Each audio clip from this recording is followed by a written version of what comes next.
Clap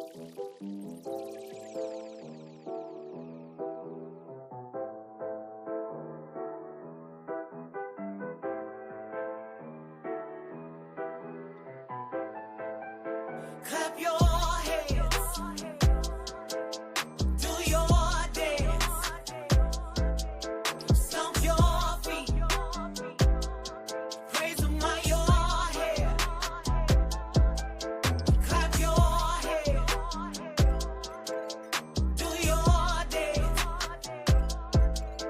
celebrate, praise Yahweh's name. This is not a sad song, not a mad song either. I know it's been hard on you lately. Just take a breather. Tell God thank you. He gave you everything you have. Breath as life. We should be there. We should be there.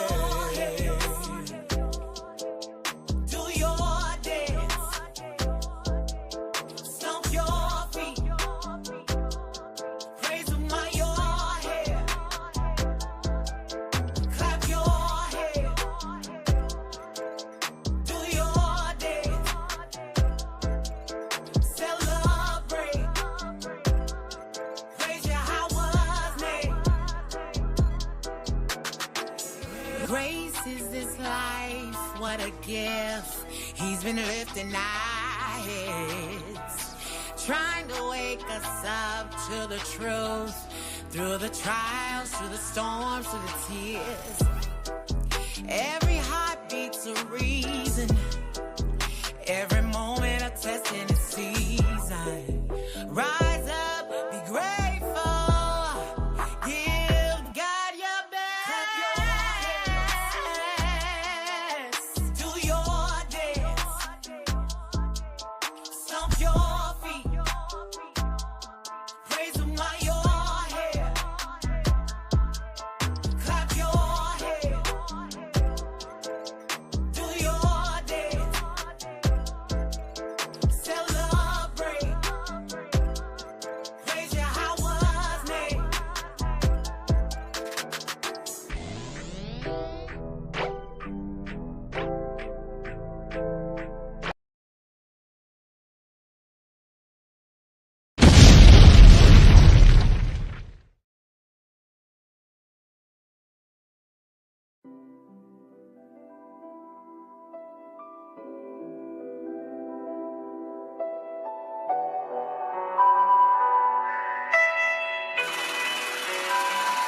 Eat money.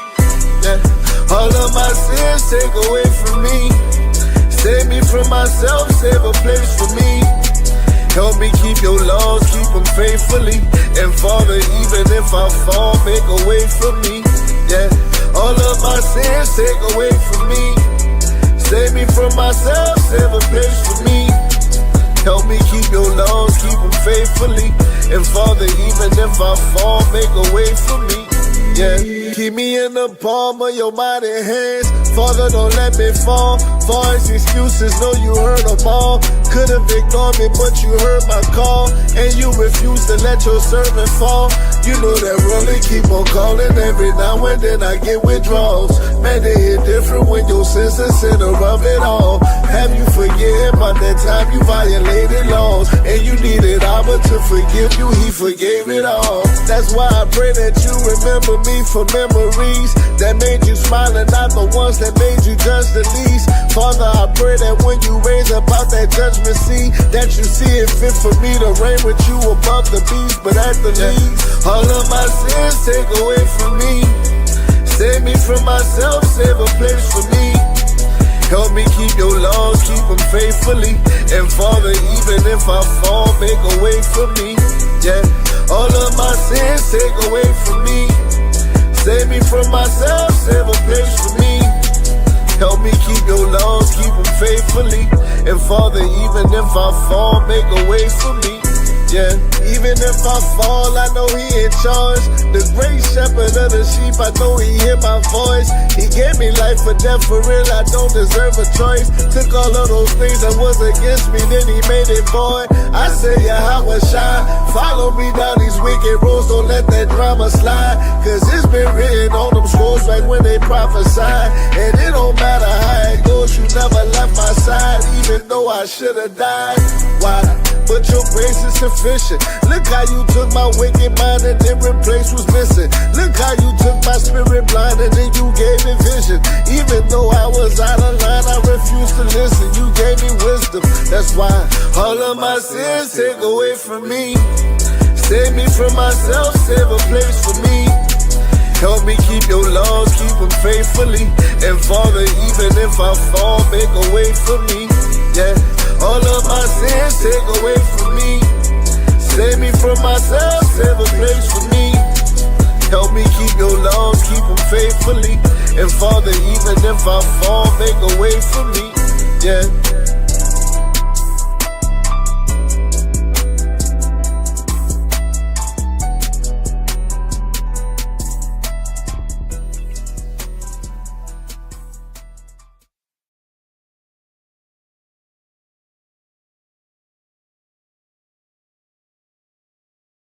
Ya Baraka, Ya Baraka, Yahweh, Yahweh, Waya Shamaka, Waya Shamaka, Yahweh, Yahweh, Ya Yahweh, Ya Yahweh, Panyawa Al Yak, Panyawa Al Yak, Waya Khanka, Waya Khanka, Yahweh, Yahweh, Yasha Yahweh, Yasha Yahweh, Panyawa Al Yak, Panyawa Al Yak, Waya Sham, Waya Sham, Laka Shalom, Laka Shalom, Yahweh Bahasham, Yahweh Bahasham, Yahweh Shah, Yahweh Shah, Barak Rapah, Barak Rapah, Yahweh, Yahweh, Yahweh Bahasham, Yahweh Bahasham, Yahweh Shah, Yahweh Shah, Barak Rapah, Barak Rapah, Yasha Allah, Yasha Allah.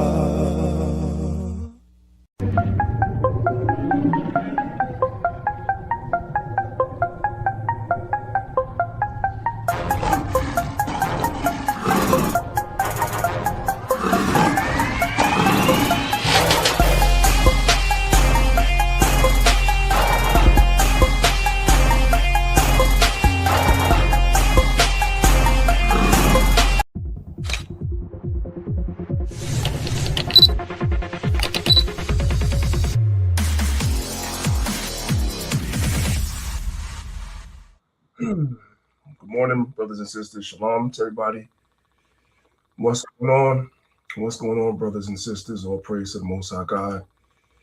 In the name of His only begotten Son, Yahweh Shai. It's your brother, Priest Daniela, represent Lions of Israel, Maccabees TV. First and foremost, I want to give all praise, honor, and glory to the Most High God for allowing us to convene here yet again this Saturday and to be able to have a conversation that hopefully will edify everyone that gets a chance to listen to today's lesson. I want to shout out everybody that's looking at us on our YouTube platforms, guys. If you're not subscribed, make sure you got make sure you guys subscribe to the channel. Also hit the notification bell so you guys can be notified every time that we go live on our YouTube platforms. And of course, drop a comment in the comment section. And shout out to those that are listening to the class on Clubhouse. As usual, I provided the link at the top of the room. So you guys are welcome to come over to YouTube and to look at the PowerPoint presentation that I'm going to be presenting this morning. All right. So without further ado, brothers and sisters, I'm going to open the floor for Elder Zahab to say any opening words he wants to say, and then we'll get started. But before I do that, let me say this too. For some reason, when I do my classes on Saturdays, I get a red bar on Clubhouse for some reason. I don't know what that's all about. So if there's any audio issues, like I always tell you guys, we provide a link for you guys to come over to YouTube. So there should not be any issues. With that being said, Zahab, if you want to say a couple of words, the floor is yours. Hey, shalom, please, shalom. Can I be heard? Yes. Okay. All right. All praises, man. Barakatah Yahweh. Shema Mashak Yahushua. The water, the water, the water. Amen. All praise to the Most High in the name of His only begotten Son of Mashak Yahushua. The water family for joining us here on this Shabbat. You know, you could be anywhere else. We're glad that you're with us. All praise to the Most High. That's pretty much it, man. Hey, my mic ain't scratchy, right? No, your mic is not scratchy. You're doing better this week. All brother. I done got me a Rode mic with a little podcast set up, man. Listen, bro. If you hear any scratch, let me know. I'm taking it right back. Elders and Hobbits advancing, y'all. All praise to the Most High. How much snow did y'all get? It wasn't really nothing to cry about. It ain't nothing, man. This is New York, man. It's a little light dust up. I want to say about 4 or 5 inches or whatnot. But that's not bad. They was talking about 10 or more, so the Most High right. You know, but the Most High control the weather, though. You know what I mean? Esau, right. He'll prognosticate and say, "Oh, it's gonna be the end of the world," but it's a light dust up, man. I mean, I remember the blizzard from '93. I don't know if you go that far. No, was it '93? No, it wasn't '93. Priest, it was like mid '90s, like or late '90s. Yeah, something like that. Yeah. Mm-hmm. Anyway, all praise to the Most High. All praise to the Most High, man. You know, so we appreciate you brothers and sisters being here. If you live in the Northeast like we do, today might be a day where you guys are snowed in and you can't go to camp. So you came to fellowship with us, and we definitely appreciate it and don't take your time for granted. So without further ado, we're going to go ahead and we're going to get into today's lesson. So as we all know, we're not breaking any new ground whatsoever. But as we know, we are in the time of year where people are, quote unquote, festive for all the wrong reasons. All the wrong reasons they're festive. And a lot of people, and in some cases, it's people that we actually love, you know, family members, friends, maybe even coworkers, acquaintances, are celebrating and observing times that they really don't know much about outside of what was taught to them through indoctrination growing up, whether they were Christians or even people that were non-religious. Pretty much most people, including myself, was raised with indoctrination when it comes to this time of year. And so normally for those that have been following the camp for years, usually on Christmas Eve, I'll do a class the day before Christmas, you know, pretty much showing the pagan origins of Christmas. All praise to the Most High this year. Elder Zahab did the class instead, so that was a beautiful thing. And the so-called New Year's actually falls in the middle of the week next week. And so I said to myself, you know, I'm going to actually teach about it on Saturday. And then if anybody else wants to do a class on it, you know, Wednesday night, you're free to do that. But I figured since we're here and it's a Saturday morning, let's talk about it. And also I said to myself, possibly if I, you know, do this class, maybe some of y'all can, you know, take the class, send the link to somebody that you love that's willing to listen, right? And just have them watch the class and they can learn some new things, and still ultimately they're going to make a decision for themselves, but at least they can be aware of what the truth is, and they'll be without excuse on Judgment Day. That's the idea. So January 1st is not the new year. I think we all know this. January 1st is just as pagan as Christmas. I think most people know that the symbolism and everything that surrounds so-called Christmas, a lot of that stuff goes back to pagan origins and roots. But I'm here to tell you that January 1st is equally as pagan as Christmas is. All right, so let's go ahead and let's get into today's lesson. The first thing I want to talk about is something called Watch Night. So my background is that my mother and my father were Pentecostal, Apostolic, West Indian people. So the earliest part of my life, I spent it in church, right? And the tradition was in the church that we went to they had something called Watch Night. It's also known as Freedom's Eve. And what would happen is we would go to church as children on New Year's Eve. The service would probably start, I don't know, about 8 o'clock, right? And then at about maybe let's say 11:55 p.m., it's like about 5 minutes before midnight, the service would abruptly end, and everybody would get on their knees, and everybody would be so-called praying into the new year, right? Now, I was coming up thinking that watch night was we're watching for the new year, because the people in the church that I went to never explained the history behind what watch night was. So to me, watch night was just watching for the new year. I was taught that we were praying to God as the new year came in, instead of being at a party somewhere or in Times Square waiting for the ball to drop. We'd watch for New Year's, on your knees praying to God. Pretty much that's the idea. Hey, Salakia priest, is that all denominations? Because I was raised Baptist, right? You was Pentecostal, I was Baptist, and I only heard of watch night one time. My dad told me I need to go to watch night. I was, what the hell is watch night? But they never had that in the Baptist church, so I'm just wondering. I'm not sure. I'm sure that the Pentecostals do it. People that's under the Pentecostal religion and the charismatic religion, they do it, but Baptists maybe not. Yeah, I was Baptist. I never heard of that. If you guys that are on YouTube or Clubhouse, if you guys participated in Watch Night in your youth, y'all could put it in the chat and let everybody know. But it's definitely a tradition among some Christians. Okay, Slack. I saw a sister said Baptist too, Elder.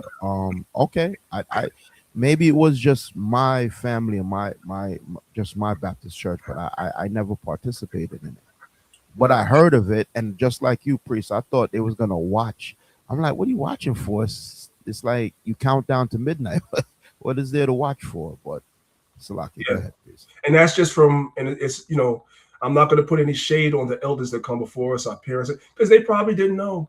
They didn't know that there's actual history behind what Watch Night was. What we were doing in the Christian church was a bastardization of an actual historical event, right? So I'm pretty sure most of you brothers and sisters, especially foundational Black Americans, you are aware of this history.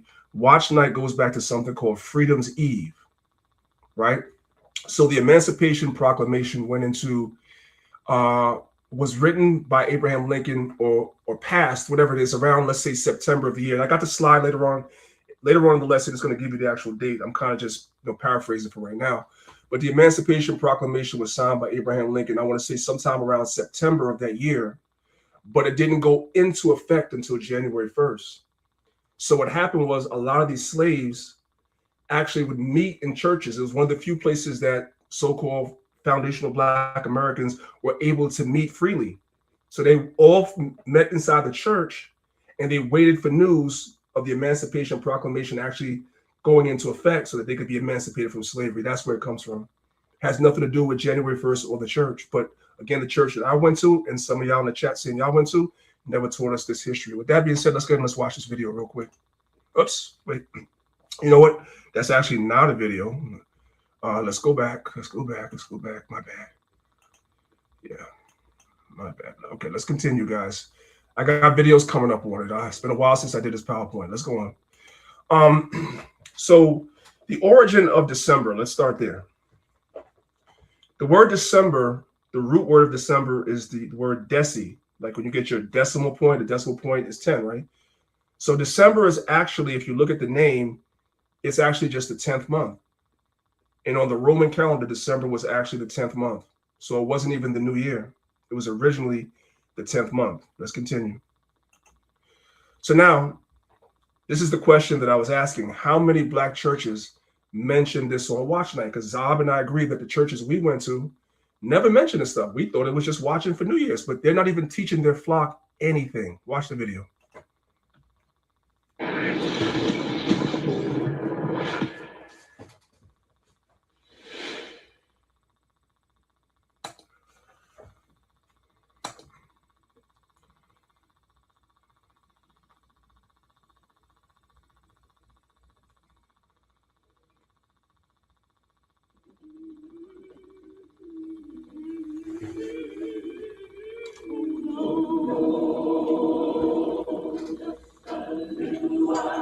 On the night of December 31st, 1862, as America was in the midst of a civil war, blacks who had freedom living in the United States gathered at churches or other safe places while thousands of their enslaved black sisters and brothers stood, knelt, and prayed on plantations and other slaveholding sites in America, all for the same purpose.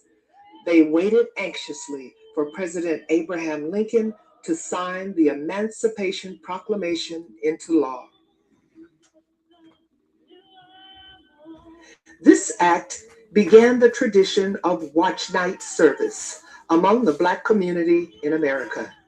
It symbolizes the historical fact that on September 22nd, 1862, President Abraham Lincoln signed the Emancipation Proclamation, a document which legally recognized that the Civil War was fought for slavery, and the end result brought an end to over 300 years of human bondage in the United States. Unfortunately, this ritual would not be known or practiced by the slaves of Texas for another 2.5 years. As Southern slave owners struggled desperately to maintain their standard of living, they continued on in open defiance of federal law until June 19, 1865, when Union Major General Gordon Granger arrived on the island of Galveston, Texas, to take command of more than 2,000 federal troops who had recently arrived in Texas to enforce the emancipation of its slaves and oversee a peaceful transition of power. So that's where you guys get your Juneteenth from. That's where you guys get your Juneteenth from. These are these slave owners that refused to go along with the Emancipation Proclamation until finally they were forced. All right, let's continue. Additionally, nullifying all laws passed within Texas during the war by Confederate lawmakers. It might surprise you that long before it was known as a watch night service, Black congregations, especially those in the South, already had a tradition of gathering on New Year's Eve prior to the Emancipation Proclamation. And they were doing that because they were following their slave masters. Their slave masters told them that New Year's was January 1st, but the Bible doesn't say that. And as we know, most slaves were not able to read. So they went along with what they were taught by the slave master and the puppet preachers that were put over, basically overseeing these Black people. What if I told you that same spirit is in the churches today? You have these overseers, these so-called white preachers that go to seminary school, right? And they learn from their white masters. And then they come and set up churches in our community and they teach the people, and the people hang off their every word, but the people never research anything. If they actually read the Bible for themselves, they wouldn't find any verses that say that New Year's Eve is January 1st. But they don't read, just like the slaves of antiquity didn't read. Let's continue. According to Valdosta State University history professor Dr. David Williams, Blacks often met on New Year's Eve because New Year's Day for many Black people in the slave era South was known as Heartbreak Day. New Year's Day was often the day when slaveholders sold slaves, when families, parents, and children, husbands and wives were separated permanently. Slaves gathered on New Year's Eve because that may have been the last time many families had the opportunity to be together. So what are Black people celebrating in the churches? Do they know this history? No. And you know what too? I touched on this also. During Christmas, that's when a lot of rebellions happen too. You know what I mean? Even though our people was in a weakened state, some of us still wanted to rebel, and they use these so-called holidays to enact their plan. I also want to say when I watch things like this, I get triggered. Is that the word? Right? Because when I see things like this, I'm like, damn, imagine if they sold my mama and they sold my brother and my sister, and I'm left alone on the planet. Like throughout years, right? How is it that we digress all the way down to now the white man is our friend? Now they could be in the kingdom with us. Now they co-heirs and vassal king. What happened along the line, bro? You know what I'm saying? I'm never gonna forget this. I'm sorry. I'm sorry. I'm taking this to the grave, bro. You know what I mean? If I don't make it till Yahweh Shah come back when I get resurrected, you know what I'm saying? I'm taking this to the grave, bro. Because you ain't just gonna do our people like that and think it's all good. I'm sorry. And that goes into, which I'm not going to get too deep into, but that goes into a way of destroying a nation, because when you start separating the family, right, you separate father from children, mother from children, so forth and so on, you begin to lose your sense of who you are. Because how do you learn who you are as a people? You learn that that's passed down from one generation to the next, to the next, to the next. That's Job 8 and 8. Inquire of the former times and make us prepare yourself to a search of your fathers. So you learn about who you are from your father, and he learned about who he was from his father, so forth and so on. And there's not a continuous chain of this information amongst our people, and that's why we're lost. That's why Black people are calling themselves 10, 15, 20 different nationalities, and we're arguing about it. We're foundational Black Americans, we're ADOS, we're the Israelites, no, excuse me, no, we're the Moors, no, we're the indigenous people, we're this, we're that, we're everything. You see what I'm saying? So this is strategic what the white man is doing, what he did, and it lends credence as to why we are in the condition that we are today. It makes perfect sense. And the church should have been a place where at the very least this history was passed down. But unfortunately, as you guys heard in the video, the narrator said this is a tradition that modern churches today don't teach because they don't know it. All right, let's go ahead and let's move on. Because I feel it necessary to talk about this fellow right here called Abraham Lincoln. See, in school, we were also indoctrinated that this guy freed the slaves. So some people, really most Black people, they like this guy. They think he's a great guy. And maybe some of my Israelite family that's listening to me right now, you think Abraham Lincoln was a great guy because he freed the slaves. So I got to help y'all out. I have to help you out. So we're going to come outside the PowerPoint, and we're going to come over here, and we're going to read a little bit about good old Dishonest Abe. They call him Honest Abe, but I call him Dishonest Abe. This guy's the devil like everybody else. So this is from the National Archives, and this is the title of the article. It says, Lincoln to the slaves, go somewhere else. Y'all catch that? Translation, the Emancipation Proclamation was not written to free the slaves so that the slaves could stay here and integrate into society and become great, productive Americans. No, Lincoln was like, if I let y'all go, y'all got to get out. Guess who else is saying that today? You got it. Orange 47, Donald Trump. It's the same spirit. We were lied to in school about this guy. So let's read. It says the issue of slavery divided the country under Abraham Lincoln's presidency. The national argument was simple. Either keep slavery or abolish it. But Abraham Lincoln, known as the great emancipator, may have also been known as the great colonizer when he supported a third direction to the slavery debate. Move African Americans somewhere else. Get the Black people out of the country. It's the same spirit that you guys are seeing today through MAGA, through Donald Trump, through Charlie Kirk, Turning Point USA, Tucker Carlson, Nick Fuentes. It's the same spirit. Long before the Civil War in 1854, Lincoln addressed his own solution to slavery at a speech delivered in Peoria, Illinois. I should not know what to do as to the existing institution of slavery. My first impulse would be free all the slaves and send them to Liberia.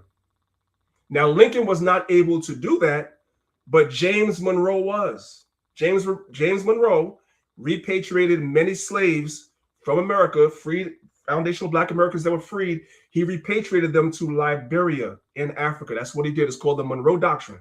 That's what he did. So they all had the same mindset from Lincoln all the way down to Monroe. Get these Black people out of here. Okay? My first impulse would be to free all the slaves and send them to Liberia, to their own native land. While Lincoln acknowledged that this was logistically impossible, by the time he assumed the presidency and the Civil War was underfoot, the nation was in such duress, he tried it anyway. By early 1861, Lincoln ordered a secret trip to modern-day Panama to investigate the land of a Philadelphian named Ambrose Thompson. So this guy from Philadelphia named Ambrose Thompson, he had some land in what's today known as Panama. Thompson had volunteered his Cherokee land. Give me 1 second, guys. It's lucky. Yeah, Thompson had volunteered his Cherokee land as a refuge for freed slaves. The slaves would work in the abundant coal mines on the property. Brothers and sisters, do you guys understand how treacherous it is to work in a coal mine? So it's like jumping out the frying pan into the fire. So the slaves in America, they were working in the tobacco fields, in the cotton fields, whatever, in the sun, working hard and toiling, right? You're going to free them, send them to Panama, and put them in coal mines, which is even worse work. This is how the white man looks at us. It's even worse. The slaves would work in an abundant coal mine on his property. The coal would be sold to the Navy, right? And the profits would go to the freed slaves to further build up their new land. That would have never happened. The coal would have been sold to the Navy, and the blacks would have never got their money. We already know how this works. Lincoln sought to test the idea on a small slave population in Delaware, but the idea met fierce opposition from abolitionists when it went public, right? Let's go down a little bit. Right here. It says, in August of 1862, Lincoln invited 5 prominent black men to the White House, the first black delegation invited on such terms, and the topic was simple, that whites and blacks cannot coexist, and that separation is most expedient for peace. So, ladies and gentlemen, brothers and sisters, everything that you were indoctrinated about in school by Abraham Lincoln, you could take that and throw it in the garbage. You thought he was a nice guy. You thought he had a love for black people. That's why he emancipated them, because that's what you were indoctrinated with. Now we have learned that's an absolute lie. Absolute lie. Lincoln sound like MAGA. If there was MAGA back then. If there was MAGA back then, Abraham Lincoln would have been a part of it. Right? Lincoln encouraged these 5 men to rally support for an excess. This is your boule. Before the Boule Society existed, because the Boule started in the early 1900s, but this is your boule. The white man always uses the same tactics, guys. We just went over the Feast of Dedication, brothers and sisters, right? You had this one aged man in the book of Maccabees. Remember the story?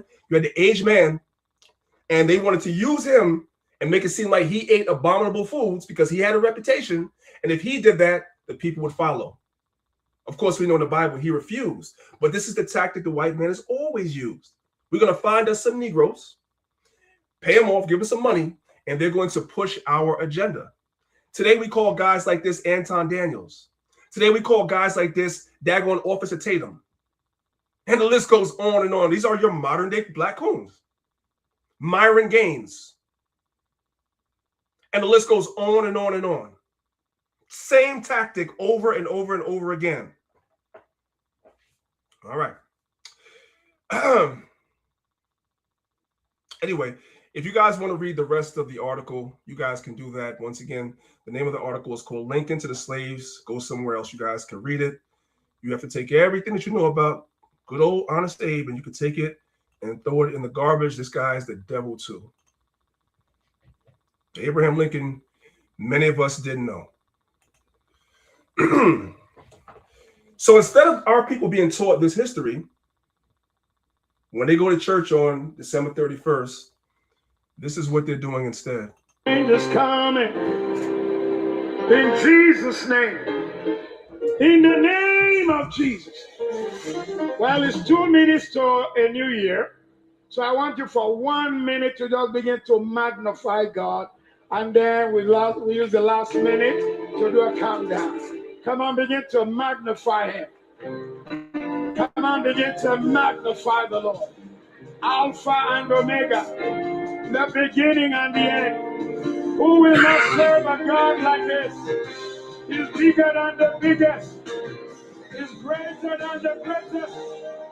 He's mightier than the mightiest. He's a healer. He's a lift. So we're clear what we're watching. He's not saying anything. This is all pomp, circumstances, and show appealing to people's emotions, and they're not learning a damn thing. He's our salvation, our joy, our healer. A for Alpha, B for bread of life, C for Christ, D deliverer, E the El Shaddai, F for God, G for in Jesus' name, in the name of Jesus. I want you to begin to give God nothing. I'm gonna skip it. I know it's annoying. It's annoying to me, but this is what's going on. They're learning nothing. Let's move on. And we're also doing stuff like this. Can't forget this.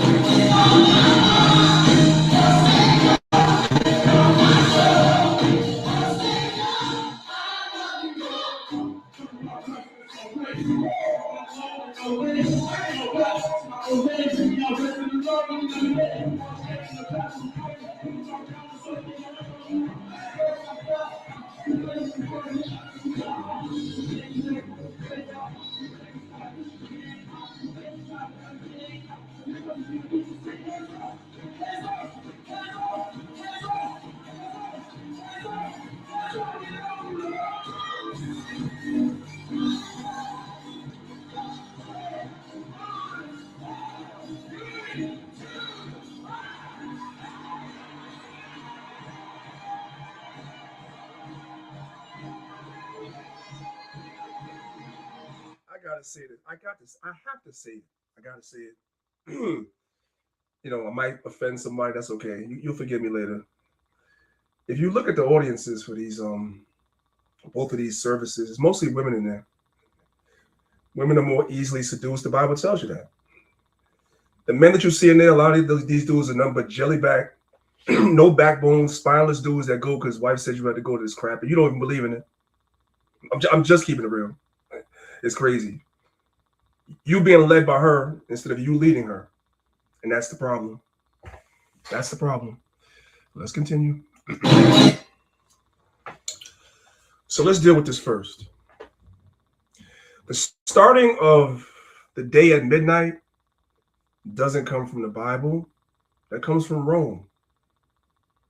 So here we have a book called Roman Antiquities, or an account of the manners and customs of the Romans. And when you come over to page 332, as you guys can see, it says the day among the Romans was either civil or natural. The civil dice from midnight to midnight. So the idea of a day going from midnight to midnight comes from Rome. And us, bringing it up to modern times today, we are in what is basically, for all intents and purposes, modern Rome. With modern Egypt and Babylon mixed in. That's why it's called Babylon the Great. Confusion, great confusion. And the reason why it's confusing is because, again, going back to the slaves on the plantation who could not read the Bible, so therefore they celebrated New Year's at midnight. They thought New Year, a day begins at midnight, right? But they had an excuse. They couldn't read. What is the excuse in 2025 in the age of information for people to still be celebrating a day beginning at midnight? Especially if you are somebody that believes in the Bible and calls yourself a Christian. That's not in the Bible. It's a Roman custom that seeped into the Christian church, and they follow it. These are the same people that come and scoff at the Israelites, but they're doing this.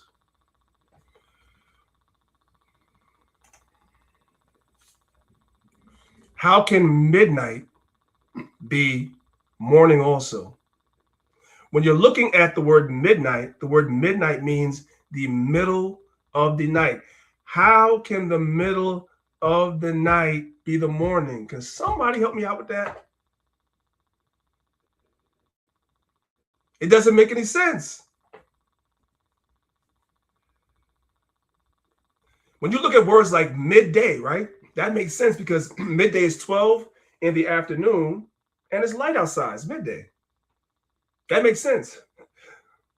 But if midnight is dark, how is that the day? Or the beginning of a new day? It's not.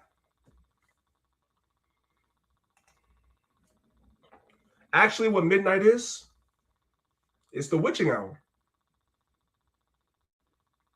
What is the witching hour? The time late at night when the powers of a so-called witch, a magician, etc., are believed to be the strongest. And this happens around midnight, conveniently at the same time that they tell you your day starts.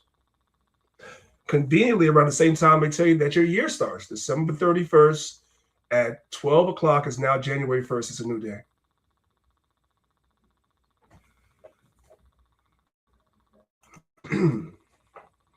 Once again, it's proof that Rome and America are one and the same. So we're looking at Roman architecture on the right, and we're looking at American architecture on the left.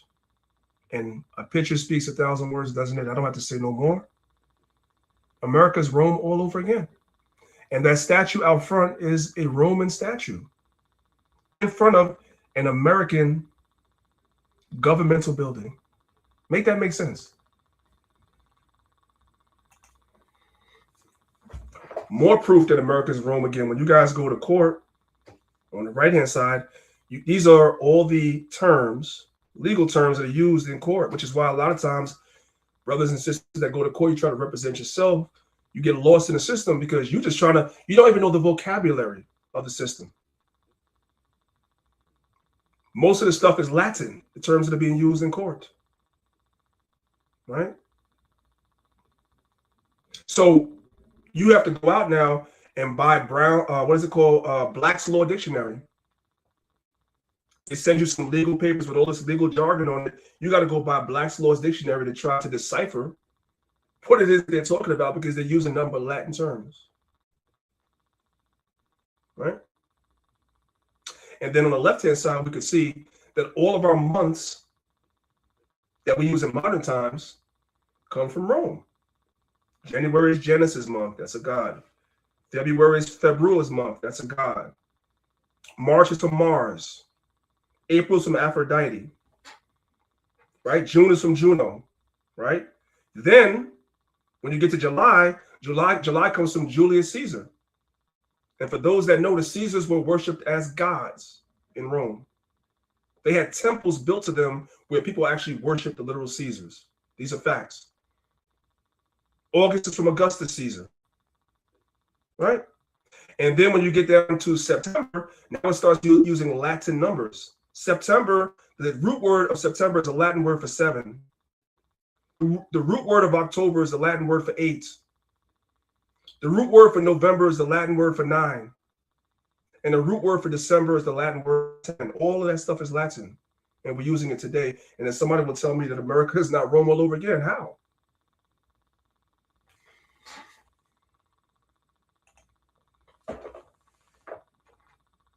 And you guys can see that I have the Latin numbers on the right. So you guys can see that the Latin numbers were translated into months. But again, it's very important to understand that December only means 10. So that's not the new year at all. I mean, it should be obvious. If you guys have been here from the beginning, you just heard me and Elder Zahab speak about the fact that here in New York, New Jersey, and Pennsylvania, we had a snowstorm. How in the hell is this the new year? Everything outside is dead. I'm looking out my window as I'm talking to y'all, and the roads are white because there's snow still on the ground. The trees are all covered in snow. How is this the new year?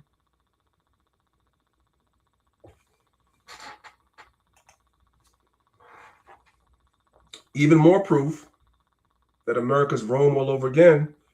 On the right-hand side is an image of Zeus enthroned. On the left-hand side, that's an image of George Washington posing as Zeus. This is in a museum here in America. Why would George Washington be depicted as Zeus? It's interesting, right?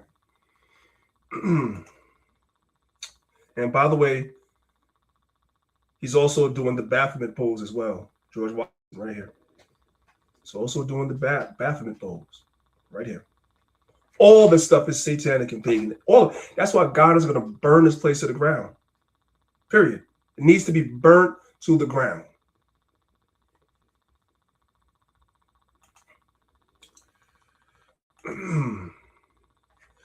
Let's talk about this guy here named Janus. Janus is the guy whom January is named after. Janus is the god of beginnings, gateways, transitions, doorways, etc. All right? Let's watch this video and get a little bit of history, background history on who Janus is.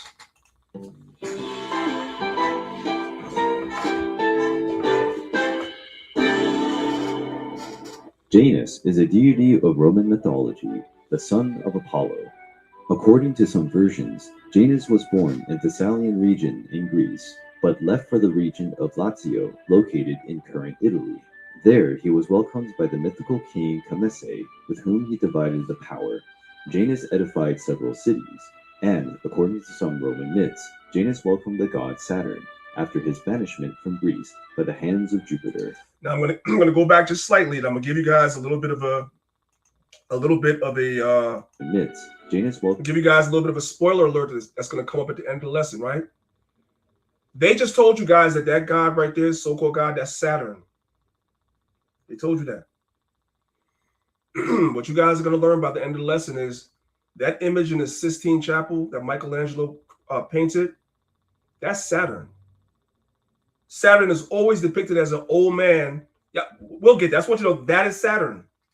And guess what? You got black people that go and make a trip and a pilgrimage to the Sistine Chapel to look at that, thinking that's God, that's Saturn. And some of these churches have these images in their churches of a white God. That's not God, that's Saturn. But we'll get there. We'll get there. From the god Saturn, after his banishment from Greece by the hands of Jupiter.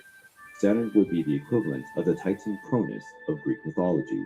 And, as a form of gratitude for being welcomed, the old god began the golden era of mankind.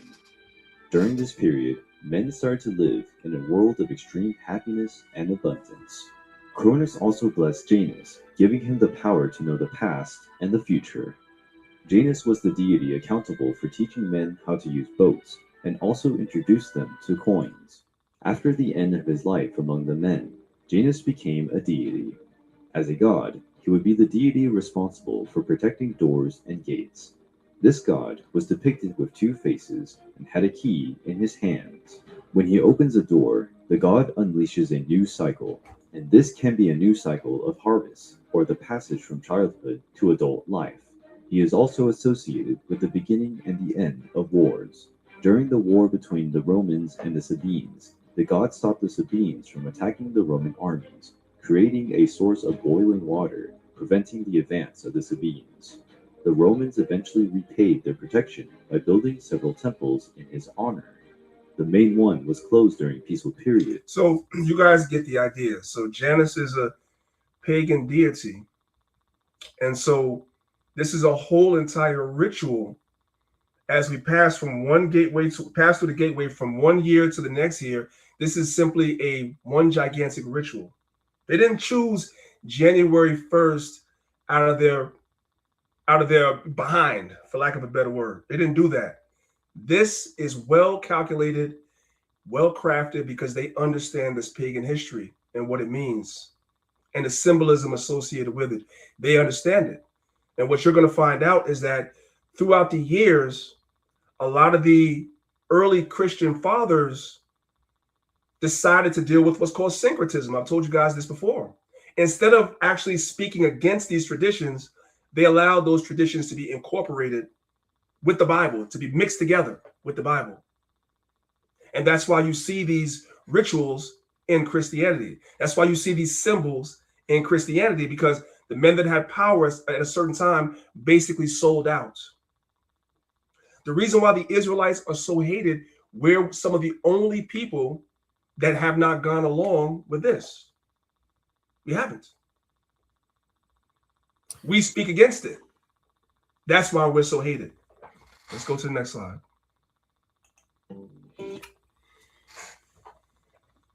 So again, I have a list here of all the different months, where they come from, etc., right? But this is kind of redundant. I showed you this on another slide, so let's go to the next one. So now we're going to come and we're going to look and see. We're on a website called dictionary.com, and we're at a portion that says, what does September mean? And you guys can see the word September simply means 7th month. It was the 7th month on the Roman calendar. Okay, let's go to the next one. October. October was the 8th month on the Roman calendar. November was the 9th month. For those of you guys that speak Spanish, how do you say 9 in Spanish? You say nueve. Because Spanish basically comes out of the Latin anyway. So it's just the same thing as 9. Right? And of course, December is 10. So clearly, if December is the 10th month, it can't be the new year, because a year has 12 months. So something is wrong.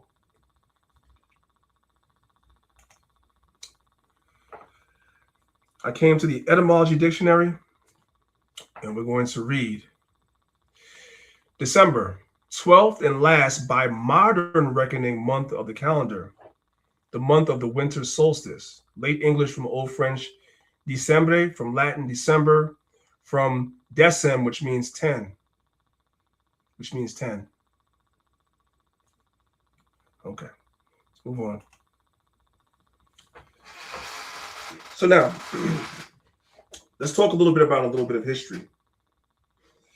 You have something called the Calendar Reform Act of 1582. The Calendar Reform Act of 1582. Let's watch this video real quick, and then we're going to talk about it. Listen.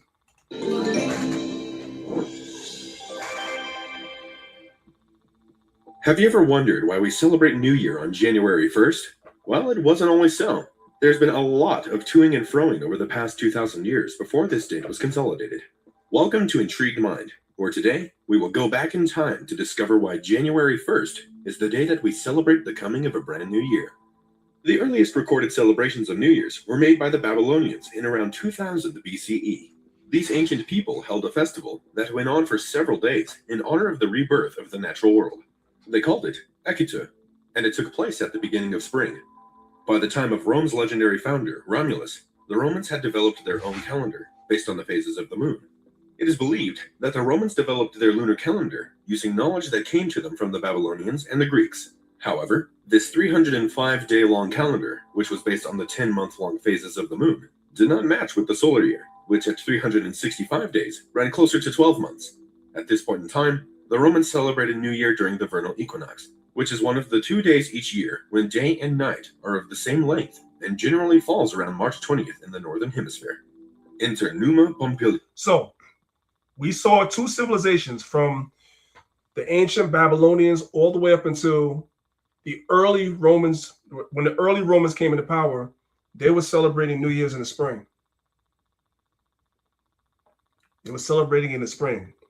During the time when Rome was a republic, they were celebrating New Year's in the spring. Not to go too deep, but Rome went from being a republic to being an empire. When Rome was a republic, there was no emperors. You have what was called consuls, 2 consuls that would be elected every year. It tells you that, what is it, 1 Maccabees chapter 8? So the history matches with the Bible. And early on, they were celebrating New Year in the spring, which is correct. And then something changed. Let's go. Who, according to legend, reigned from 715 to 673 BCE as the second king of Rome after Romulus. It is Numa Pompilius who is credited with the establishment of a fixed calendar. This calendar used calends, which was the first day of the month, and is where we get the word calendar from. Nonus, which was the 9th day before the Ides of each month, and Ait, which was the day that fell roughly in the middle of each month. The leftover months that had not previously been accounted for in the old calendar were simply known as winter, and the calendar year commenced in March, which coincided with the start of spring. Numa Pompilius added 2 extra months so that the length of the calendar now matched the length of a solar year. The first month was named Janus, after the Roman god of time, transitions, beginnings, and endings. The second month was named Februarius, in reference to the purification ritual that the Romans undertook on the 15th of February each year. So there were rituals associated with these months. December has its own rituals with Mithras and Saturnalia. January has its own rituals with Janus and Kronos, and February has rituals too. So when you start seeing certain days being associated closely with Christianity, it's because the Christians of certain empires simply just caved in. They caved in. Khan. And speaking of that too, I went into also there was I don't know if you're gonna add this too, priest. There was a Emperor Aurelian. He's the one that just blended everything in for Saturnalia also. That's why the Christians have it for December 25th. It's funny you mentioned their feasts and whatnot, because same thing for quote unquote Easter, right? All these Christian anything on the Christian calendar goes back to some Roman freak off party or some disgusting pagan occult ritual, and they just remixed and flipped it. You know what I mean? So that's why we got no business celebrating nothing on their days. Right. And we can read now. So there's no excuse. Being ignorant is a choice. And most Christians choose to be ignorant. Let's keep it real. Thus, the calend was the first day of January, which was the first month. So it made sense that the first day of the new year was on January 1st. This concept, which was loosely adhered to in Rome, was consolidated in the year 153 BCE, when January 1st was chosen as the day on which the new consuls of Rome were inaugurated. This was during the years of the Roman Republic. I didn't catch that. Your president is sworn in when? January. They moved the New Year's to January. Why? So that's when the Roman consuls were sworn in. America literally aligns with Rome in every way. So it made sense that the first day of the new year was on January 1st. This concept, which was loosely adhered to in Rome, was consolidated in the year 153 BCE, when January 1st was chosen as the day on which the new consuls of Rome were inaugurated. This was during the years of the Roman Republic, when the position of consul was the highest-ranking political office in Rome. So it was an important day for the Romans. By the time 46 BCE rolled around, there was a new sheriff in town, so to speak. Just don't mention the Ides of March. And Julius Caesar was the head of the Roman Empire.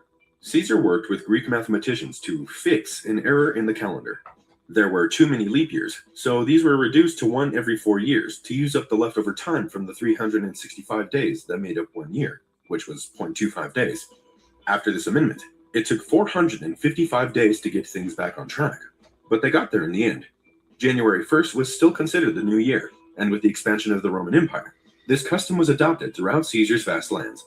Once the Roman Empire... So whatever lands that the Romans ruled over, it doesn't matter what these countries believed the new year was before. Once Rome came into power and the Roman Empire expanded and they were under that leadership, guess what? Your new year now is January 1st too.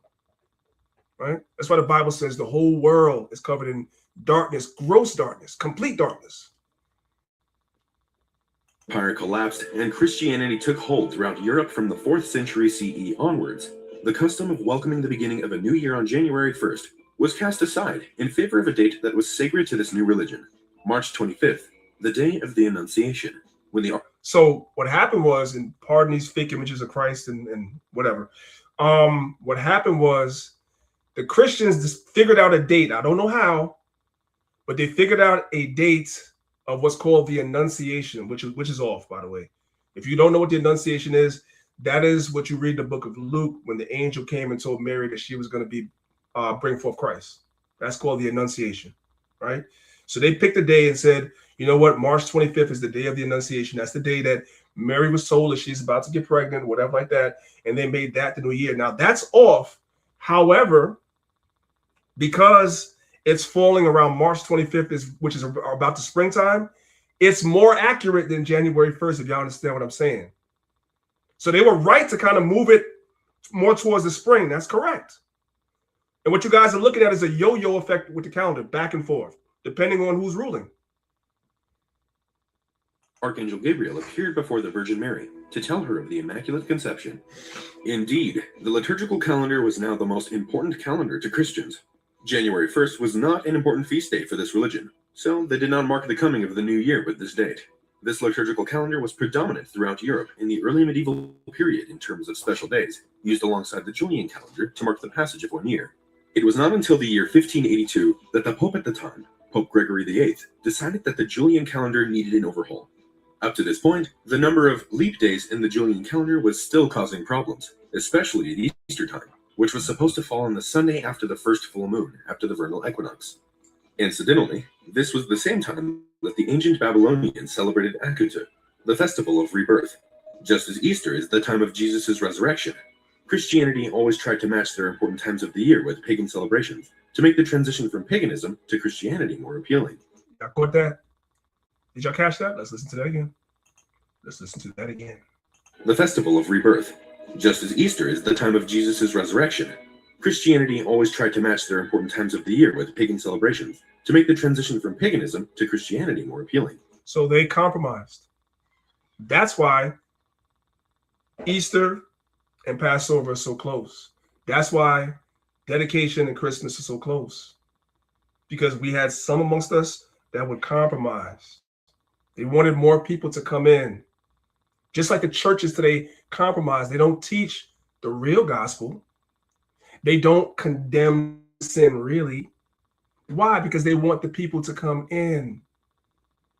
The more people that you have is the more money that's coming into the church. So you make compromises. You allow a Christmas tree in your church knowing daggone well that that has nothing to do with the Bible. It's wicked.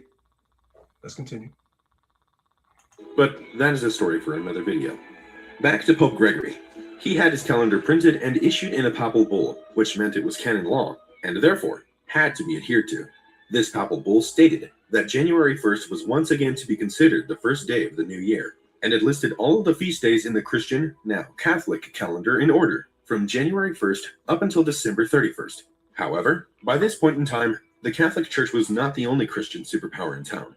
Italy, Spain, and Portugal had no problems getting on board with Pope Gregory's new calendar, but Protestant countries shirked the use of the Gregorian calendar, because why should they adhere to something issued by a Catholic pope?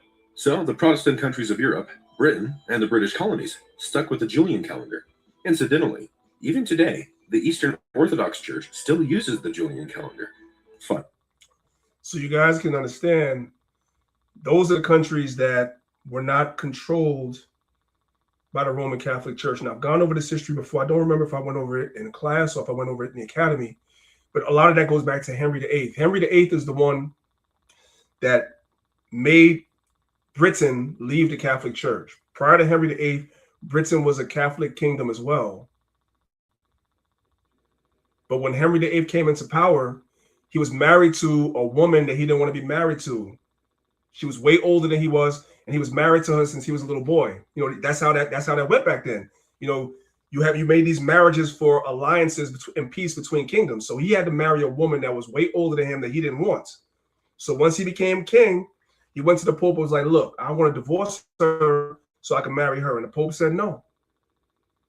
And so he broke off from the Catholic Church and started the Church of England. And because they were not under the Pope's authority, they didn't go with this calendar reform act of 1582. They were still using the Julian calendar. So you had the world, basically the Christian world, which most of Europe and any place in like maybe the Middle East, Levant, they were both on two different calendars. It was confusion. In the 1751, the New Style Act calendar was issued in Britain, which declared that New Year's Day would be celebrated on January 1st. This calendar was an act of the British Parliament. Lord Chesterfield was the man behind it, and he had the good sense to see that it was time for Britain and the British Empire to adopt the Gregorian calendar. This calendar was also known as the Chesterfield Act, or the British Calendar Act of 1751. It was declared that this act was for regulating the commencement of the year and for correcting the calendar now in use. The New Style Act calendar changed the start of the legal year from March 25th to January 1st. It kept... So y'all guys see how it keeps bouncing back and forth? And the reason for that is because it's not scripture. These are just people imposing their will. and their opinions on the people. None of this is based on the scriptures. The scriptures are clear. The new year begins in the month of Abib. The Bible is clear. It should have never been all this back and forth. All right, let's move on. So this is the book of Daniel, chapter 7, verse 25. And he shall speak great words against the Most High, and shall wear out the saints of the Most High, and shall think to change times and laws. And that's what you were watching in that video, the bouncing back and forth of the calendar. They're changing times and laws. That's what they're doing. Let's move on. Did you know that October 5th to October... So real quick, let me go back. Sorry, let me go back. I want you guys to watch this video real quick. Listen to this. Did you know that October 5th to October 14th, 1582 did not exist ever? We just skipped... Did y'all catch that? Some of you guys never knew that. Let's watch it again. Did you know that October 5th to October 14th, 1582 did not exist ever? We just skipped those 10... One second. So guys, look, October the 5th to October 14th, 1582, those dates were actually erased from the calendar. Did you guys know that? They erased those days. How do you do that? But they did it. Okay, let's watch the video now. Did you know that October 5th to October 14th, 1582 did not exist ever? We just skipped those 10 days. Currently, Gregorian calendar is used commonly across the world. Before October 1582, Julian calendar was used extensively. In October 1582, a change was made from the old Julian calendar to the new Gregorian calendar. To align the change in seasons between these two calendars, Pope Gregory XIII deleted 10 days from the year 1582. The Pope deleted 10 days from the calendar. When we switched from the Julian calendar to the Gregorian calendar, which is named after him, he deleted 10 days from the calendar. The Bible says he so would do that. He would think to change times and laws, and he did exactly that. On the 29th of September 1582, Philip II of Spain passed the change from the Julian to the Gregorian calendar. This affected much of Roman Catholic Europe. Hence, October 4th of the Julian calendar was immediately followed by October 15th in the Gregorian calendar at year 15. So when they switched from the Julian calendar to the Gregorian calendar, on the Julian calendar, it was October the 4th. They went directly from October the 4th all the way to October 15th. They skipped those days in between. That's what they did. 82. This is also the reason why the Catholic Easter does not always coincide with the Orthodox Easter, as Catholic Church follows the Gregorian calendar while Orthodox Church follows the Julian calendar. Subscribe to Crisp Facts. So you guys could just see the confusion that Esau has done when all the stuff, the Bible already tells you what it is. So we're in the Zondervan Illustrated Bible Dictionary. We're going to look up the month of Abib, right? The word Abib is the first month in the Jewish religious calendar, corresponding to March or April. So it should take place at the end of March or early April. And this is during the time around which Passover is taking place. That is your new year. That is your first month. So if you are in any religion that's based off the Bible, even though we know Christianity itself is not really based off the Bible, because we know now that they've infused a lot of pagan rituals in there, but they verbally say that they come from the teachings of the Bible. That's the foundation. Well, then you should be going by when the Bible says the new year begins. It should have never been all this back and forth stuff that's gone on throughout antiquity, and it definitely should have been a pope deleting 10 days off the calendar. That should have never happened. But the white man doesn't care about God's word, because he looks at himself and says, I am God. And that, because only God can do something like that, erase 10 days. And the white man believes he's God, right? So there you have it. Let's go to the next slide. Hey, priest, I just want to add also, you know, when they do that too, for what they call it, daylight saving time, right? Yeah. That's another form of them manipulating time and seeking to change time. Because when you do the history, they said they did it around, I want to say World War II or something like that, to quote unquote save on fuel and blah, blah, blah. But no, it was the Pope who instituted that quietly. People don't even know about that. right? And once, like what the priest is bringing out, once they make what is known as a papal bull, it's law. That's why they really rule the world right now. That church, they really rule the world because a lot of people have to bow down and governments have to bow down to them. And to show that, why have people not switched back over? There's been talk about it, but nobody really did it. It's because it's papal law, just like they did with the Gregorian calendar, so on and so forth. They changed laws and times, and ain't nothing nobody could do about it. At least till Yahweh Shah come back. So I just wanted to bring that out also. Right. So Yahweh Shai has to come and restore all this. This is why, and I'm kind of deviating a little bit, and I'm going to kind of choose my words correctly. This is why we needed, and I want to say, and it was wrong. I'll say it this way. It was wrong for the elders to teach that Christ was going to come back before the year 2000.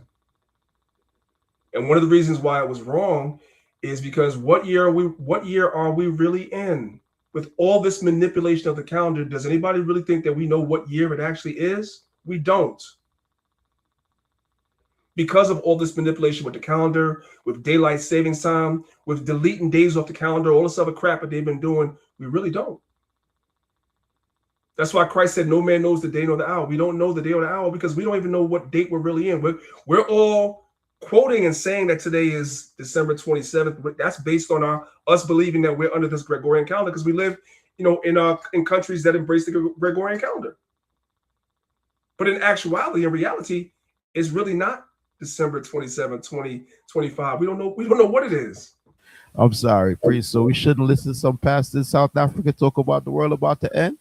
Yeah, man. You shouldn't be listening to these guys, man. That's the reason why Y2K existed. The reason why I'm gonna give it back to you in a second. The reason why you had people thinking that Christ was coming in 2000, then it was 2012. Y'all remember that? Then it was 2019. All those people that push those doctrines have all one thing in common. They all believe wholeheartedly in the Gregorian calendar. That it literally is right about what year it is. It's crazy.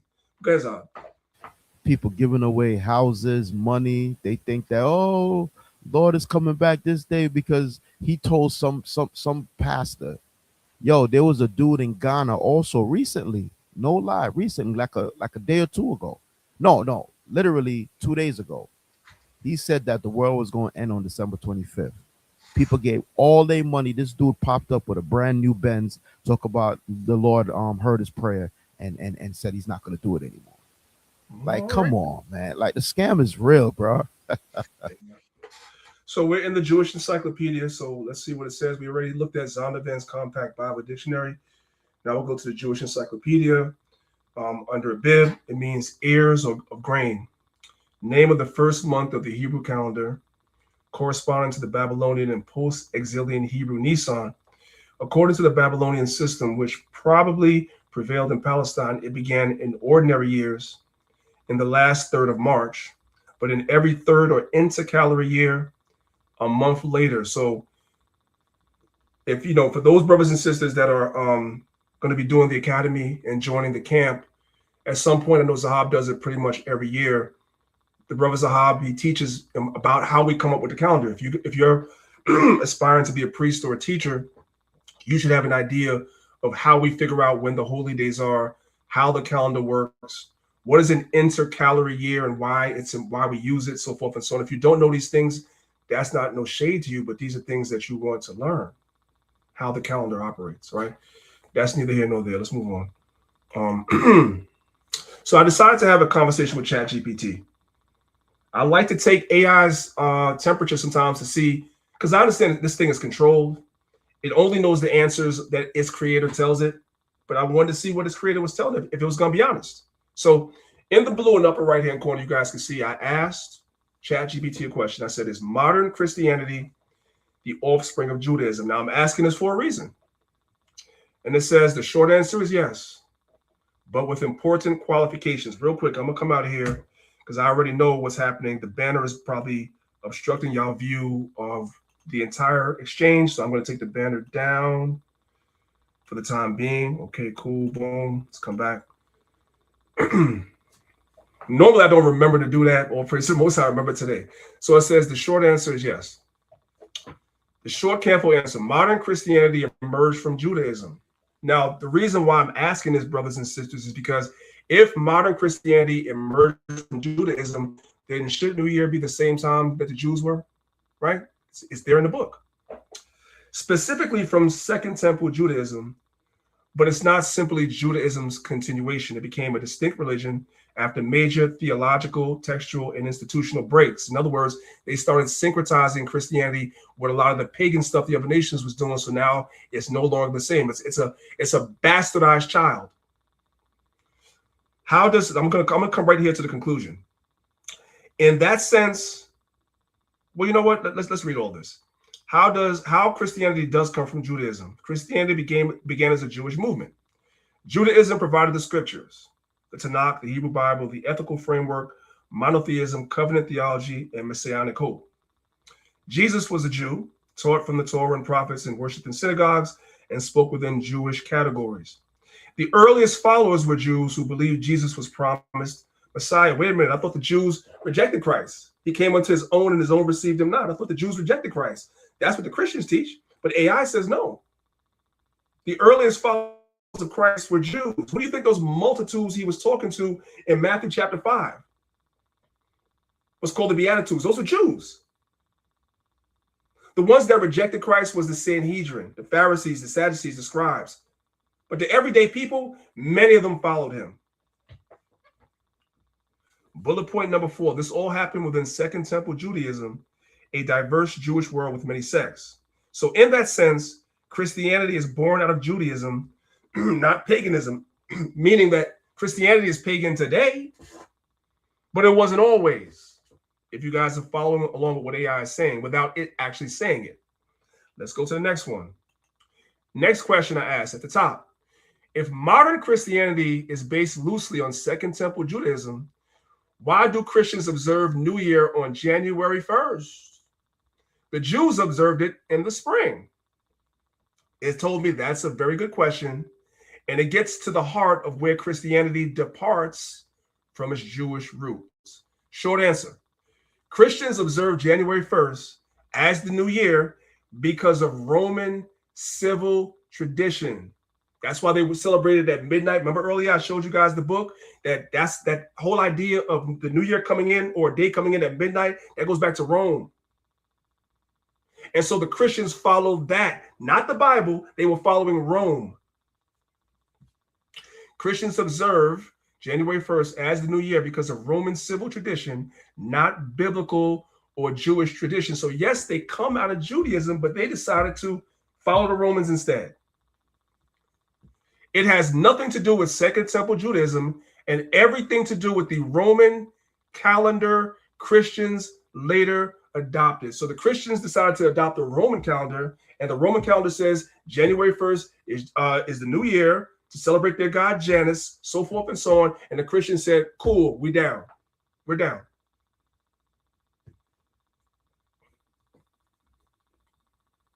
Let's go to the next one.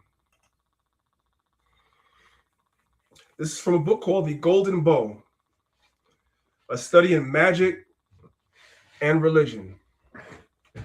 We're on page number 359. What considerations led the ecclesiastical authorities, translation, the church fathers, the ones that sold out, to institute the festival of Christmas? The motives for the innovation are stated with great frankness by Syrian writer himself, a Christian.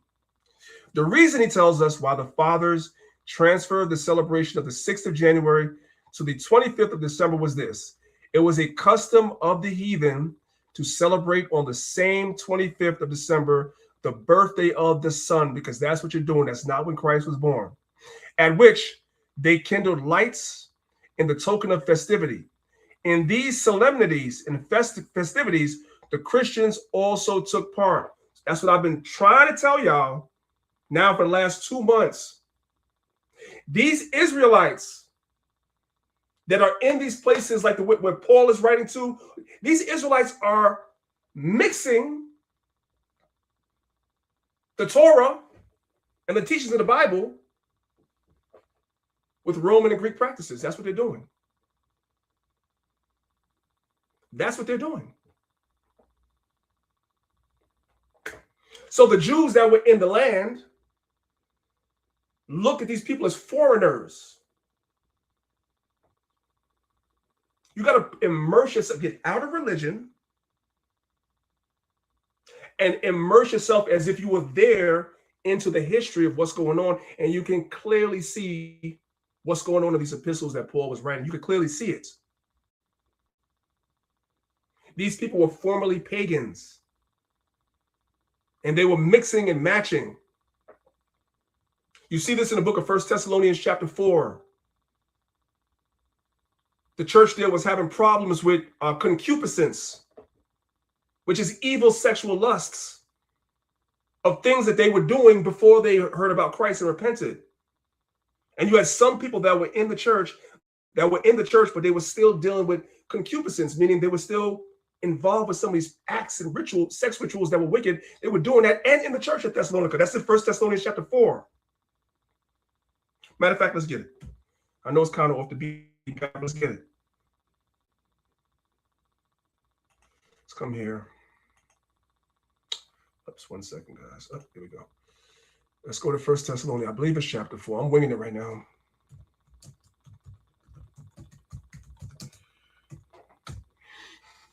If I spelled that right. Did I spell that right? Yeah, I did. Okay. This is 1 Thessalonians chapter 4. Let's start from verse 1. Furthermore, then we beseech you, brethren, and exhort you by the Lord Jesus Christ, that as ye have received of us how ye ought to walk. In translation, people in the church were not walking the way they're supposed to walk. We told you how you're supposed to conduct yourself. Now I'm reminding you how you're supposed to conduct yourself, because I'm hearing y'all not conducting yourself the way y'all supposed to. And to please God, so ye would abound more and more. For ye know what commandments we gave you by the Lord Jesus Christ. So you know what things that we taught you concerning what Christ said. You know what you were supposed to do. For this is the will of God, even your sanctification, and that ye abstain from fornication. Why are you telling the church to abstain from fornication? Why are you writing a letter to say that? Because they were still dibbling and dabbling in that. A lot of the Israelites were still going to these pagan festivals. Still. Even after learning about the gospel and repenting. Still. Number 4. That every one of you should know how to possess his vessel in sanctification and not in concupiscence. What's that concupiscence? I know black people don't know what that is, so I'm gonna have to go ahead and help y'all out with that one.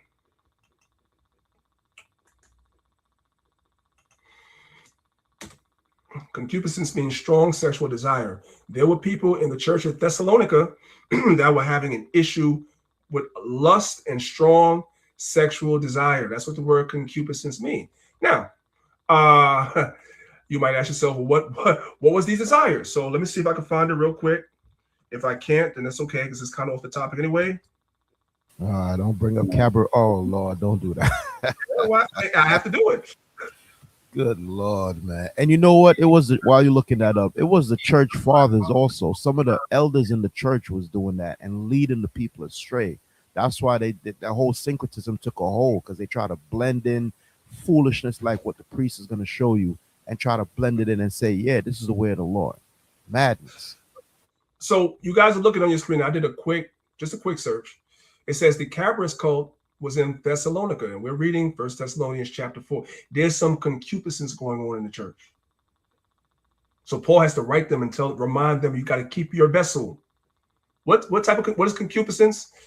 Strong sexual desire. What kind, you might ask, priest? Okay, well, the Cabras cult in Thessalonica focused on mysterious, chthonic deities linked to fertility, seafaring, and secret initiation rites, with phallic symbols being prominent expressions of given life.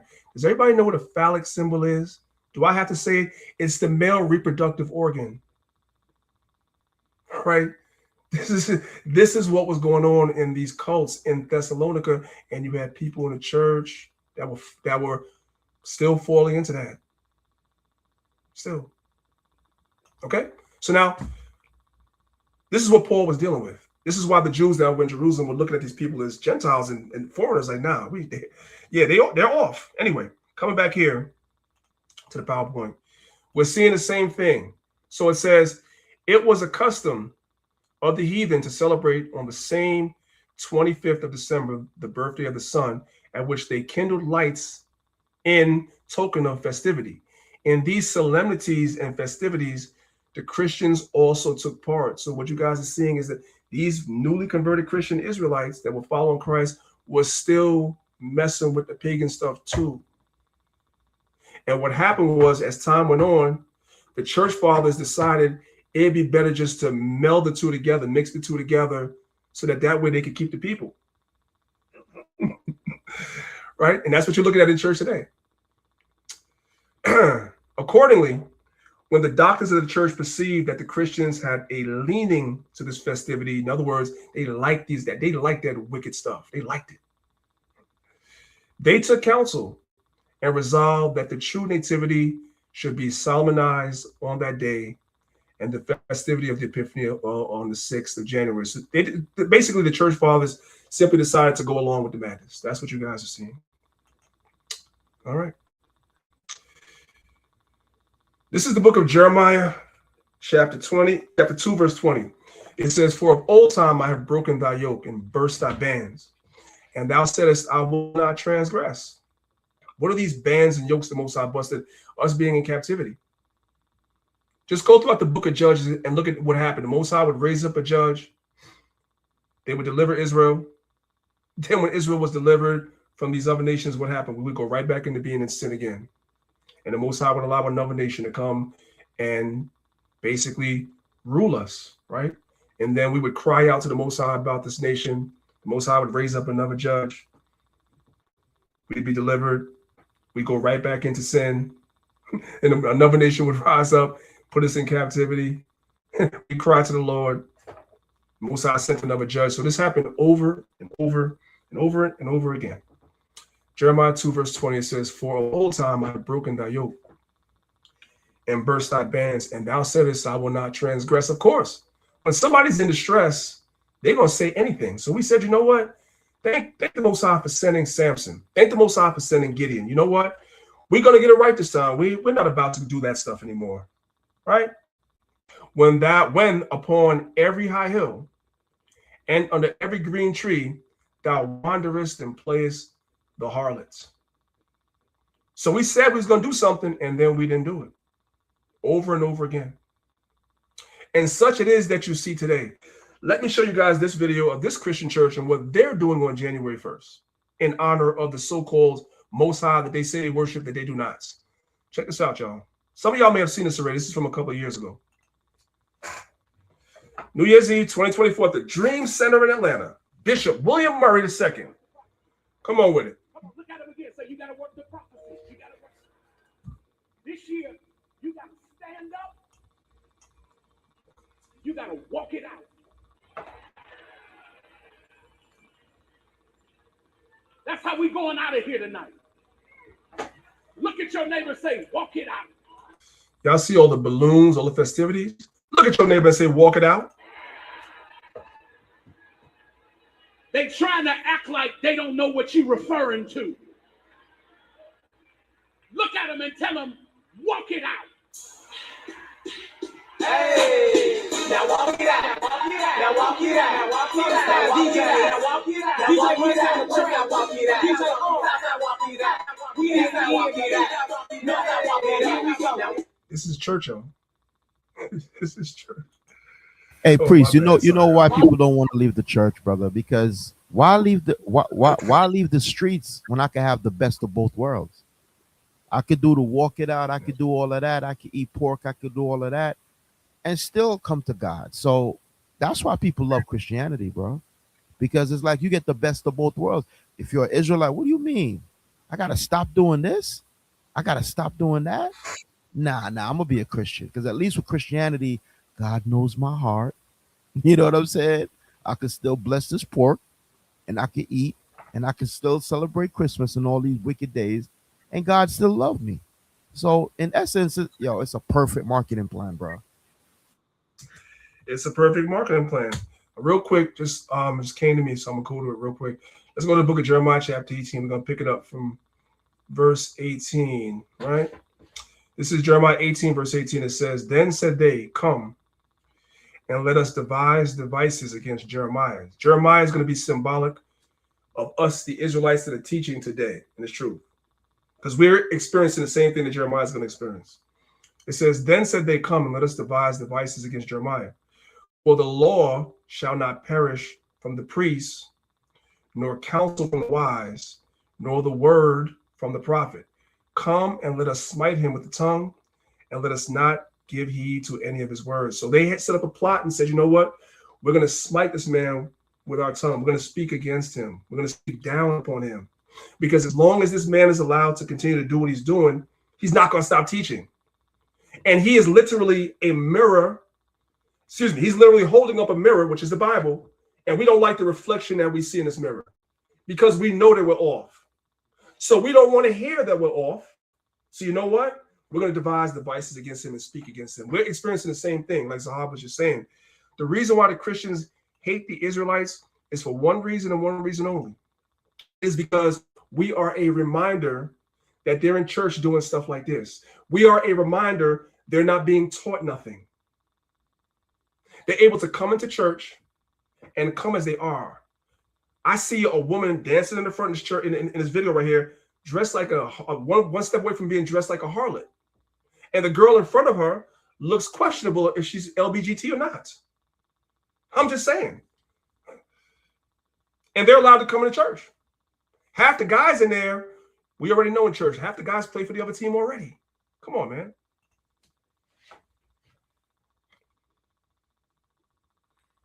You got to work the prophecy. Come on, look at him again. Say, you got to work the prophecy. You got to work. This year, you got to stand up. Somebody right now is watching saying, I wonder where that church is. I want to go to that church.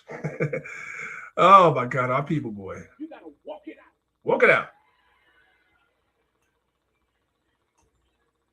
That's how we going out of here tonight. Look at your neighbor and say, walk it out. Just a show. It's just a show. Our people love this. They're trying to act like they don't know what you're referring to. Look at them and tell them, walk it out.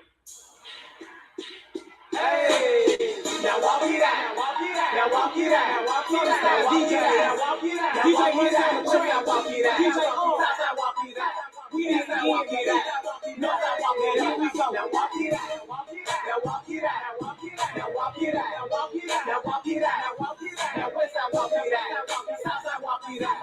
East side walk it out. North side walk it out. Hey, bend your back, yo. You do it with no hands. Now stop popping roll. Now keep it sanctified. I need you to walk. Wait. How do you keep that sanctified? How? I don't know how you keep it sanctified. Now keep it sanctified. I need you to walk it out. Come on.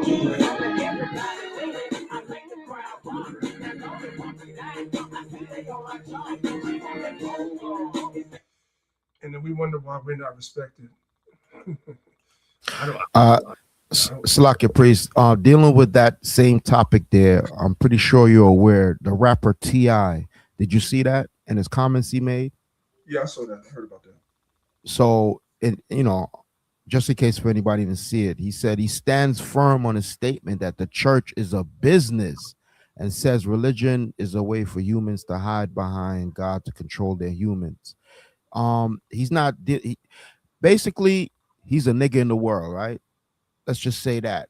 But even a broken clock is right, 2 times, right? So he's saying that this whole church thing is a business. It's a scam. You come, you get entertained, you pay your money to be entertained, and that's all it is. You know what I mean? I just thought it was relevant dealing with this topic. No, it is relevant. It's 100% correct. We can see that video literally is a prime example of that. The reason why there's so many people in there, so many young people in there, is because they're mixing the world with the truth. Well, they're not teaching the truth as Christians, but you guys get the idea. They mix in the Bible with that sort of thing. That's why there's so many people in there. And more people equals more money. So it is definitely a business, right? And I'm going to be 100%. Again, my sisters are going to be mad at me. And more women means more money too. You know what I'm talking about? Trust me. I watched my mother empty her purse, literally empty her purse, turn it upside down and empty it. The last couple of dollars fell out in some lint too, and put that in the church. She had faith. You know what I'm saying? When I was a kid, my mother used to feed the pastor. I'm not even exaggerating. My sister would tell you. My mother used to feed the pastor every Sunday. We were on welfare. We were on welfare. We were on food stamps.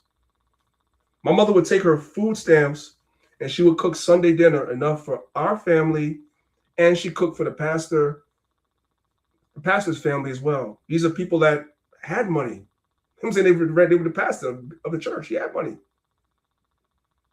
And my mother on welfare would feed them. And they never gave my mother nothing. Nothing. So that goes to show you the mindset of the church, man. I'm not saying this to knock the sisters in a bad way. The sisters have faith, which is a beautiful thing. Faith is a beautiful thing. But unfortunately, some of our sisters have so much blind faith, they don't realize that they're being used in these churches.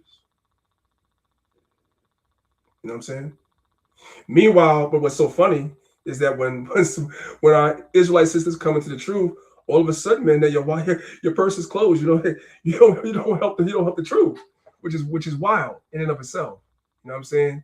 We can't rub two nickels together, man, to try to get things done in the Israelite community is crazy. But in church, man, y'all will give y'all last. Anyway, I'm pretty sure everybody has heard the term of April Fools, right? April Fool's Day.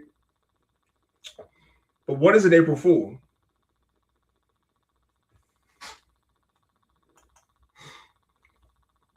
We're going to go into the origin of April Fool's Day and its importance. All right, let me turn the volume all the way up so you guys can hear it. Okay, let's go. Today on the Daily Dose, the history of April Fool's Day. While the exact origins of April Fool's Day remain shrouded in debate, some historians have speculated that April Fool's Day dates back to 1582, when France... 1582. Who's been paying attention? That's the Calendar Reform Act. When the calendar goes back to being January 1st as the new year. Remember that? Okay. Dates back to 1582, when France switched from the Julian calendar to the Gregorian calendar, as mandated by the Council of Trent in 1563. Since the Julian calendar places the new year on April 1st, people who were slow to get the news or failed to recognize that the new year had moved to January 1st became the butt of jokes and hoaxes when dullards continued to celebrate New Year's on April 1st. Y'all caught that? And some of us did this stuff. April Fools, you tell a joke, you tell somebody something, they say April Fools, and you thought it was just some random thing that you were doing, didn't know the background on it. No. When the calendar switched to the Gregorian calendar, the new year goes back to January 1st. They were celebrating it April 1st, but now they were moving it back to January 1st. Well, everybody didn't get the word right away. So you still had some people that were celebrating it April 1st, and they were called April Fools or dullars, which means stupid. That's the origin of it. Let's go back a little bit. I don't want to interrupt the video. It's not a very long video, so let's just go back just for context so you guys can get it. While the exact origins of April Fool's Day remain shrouded in debate, some historians have speculated that April Fool's Day dates back to 1582, when France switched from the Julian calendar to the Gregorian calendar, as mandated by the Council of Trent in 1503. Since the Julian calendar places the new year on April 1st, people who were slow to get the news or failed to recognize that the new year had moved to January 1st became the butt of jokes and hoaxes when dullards continued to celebrate New Year's on April 1st.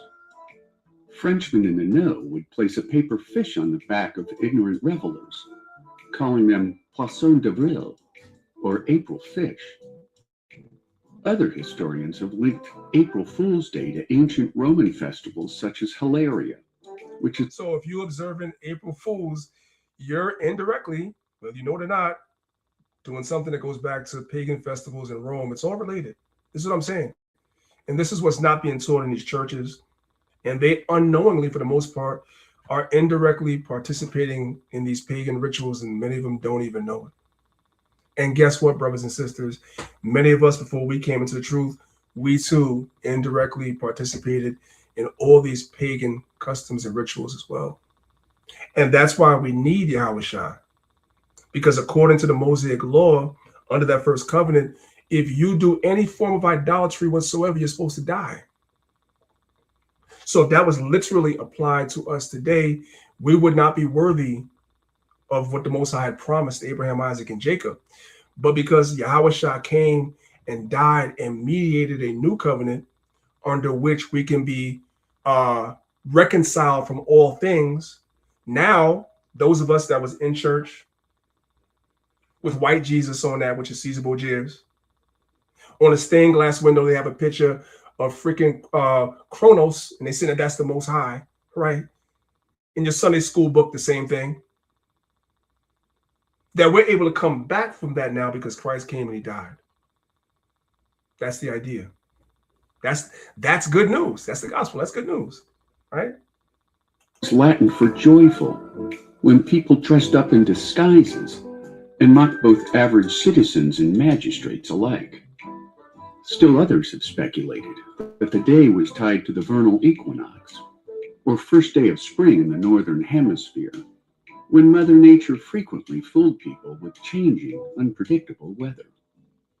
Despite these competing origin theories, April Fool's Day spread throughout Britain during the 18th century. That's enough on it. I just want you guys to know that that goes back to this whole idea with the calendar and the people that did not accept or didn't know about the calendar switching, they were called April Fools. All right. So when is the biblical New Year? Now, we saw it in the Zondervan's Bible Dictionary. We saw it in the Jewish Encyclopedia. Now let's just read it in the scriptures. This is Exodus 12, starting from verse number 1. It says, "And the Lord spake unto Moses and Aaron in the land of Egypt, saying, This month shall be unto you the beginning of months. It shall be the first month of the year to you." And we know that Exodus 12 goes into the Passover. When you jump over to Deuteronomy chapter 16, verse 1, it says, "Observe the month of Abib." So now we know what month is being mentioned in Exodus 12. It's the month of Abib, which we know falls March, April, right? "Observe the month of Abib and keep the Passover unto the Lord thy God. For in the month of Abib, the Lord thy God brought thee forth out of the land of Egypt." So the year begins around the time the Most High brought the children of Israel out of the land of Egypt. We know that that takes place sometime in March, the end of March into early April. That is the biblical New Year. And since Christianity comes from the Torah, right? It comes from the ancient Jews. This is when they are also supposed to be celebrating New Year's. But they decided to follow Rome instead. That's the idea. And again, when you look up the word Abib, it literally means earring or barley. It's like it means barley or ears. And it falls around March or April, as you guys can see.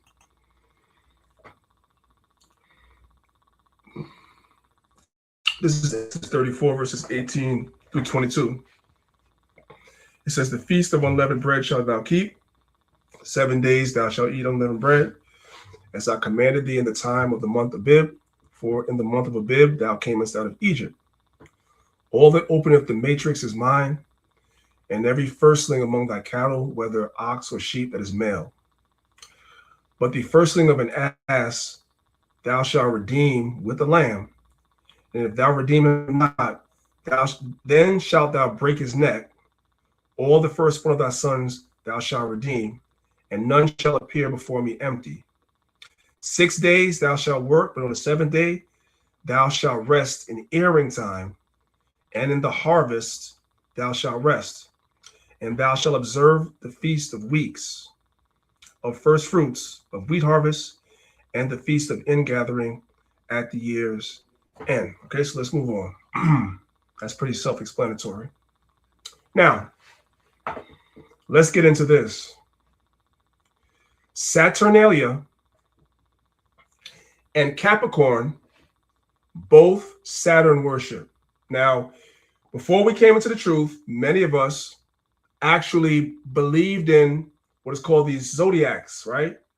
So depending on what month you were born, we believed in the so-called zodiac chart, and you believed that your attributes and things that you do were governed by when you were born, what month you were born in, what day you were born in the month, so forth and so on. We believe these things.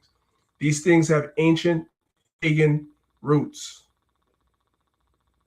right?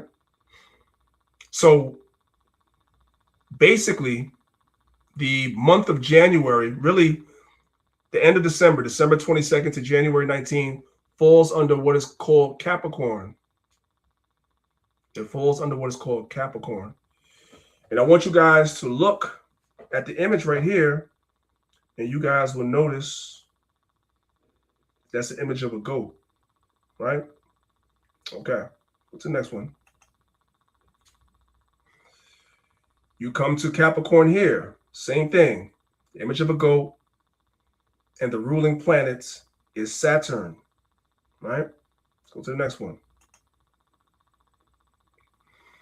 I want you to watch this video real quick, and we're going to bring it all together.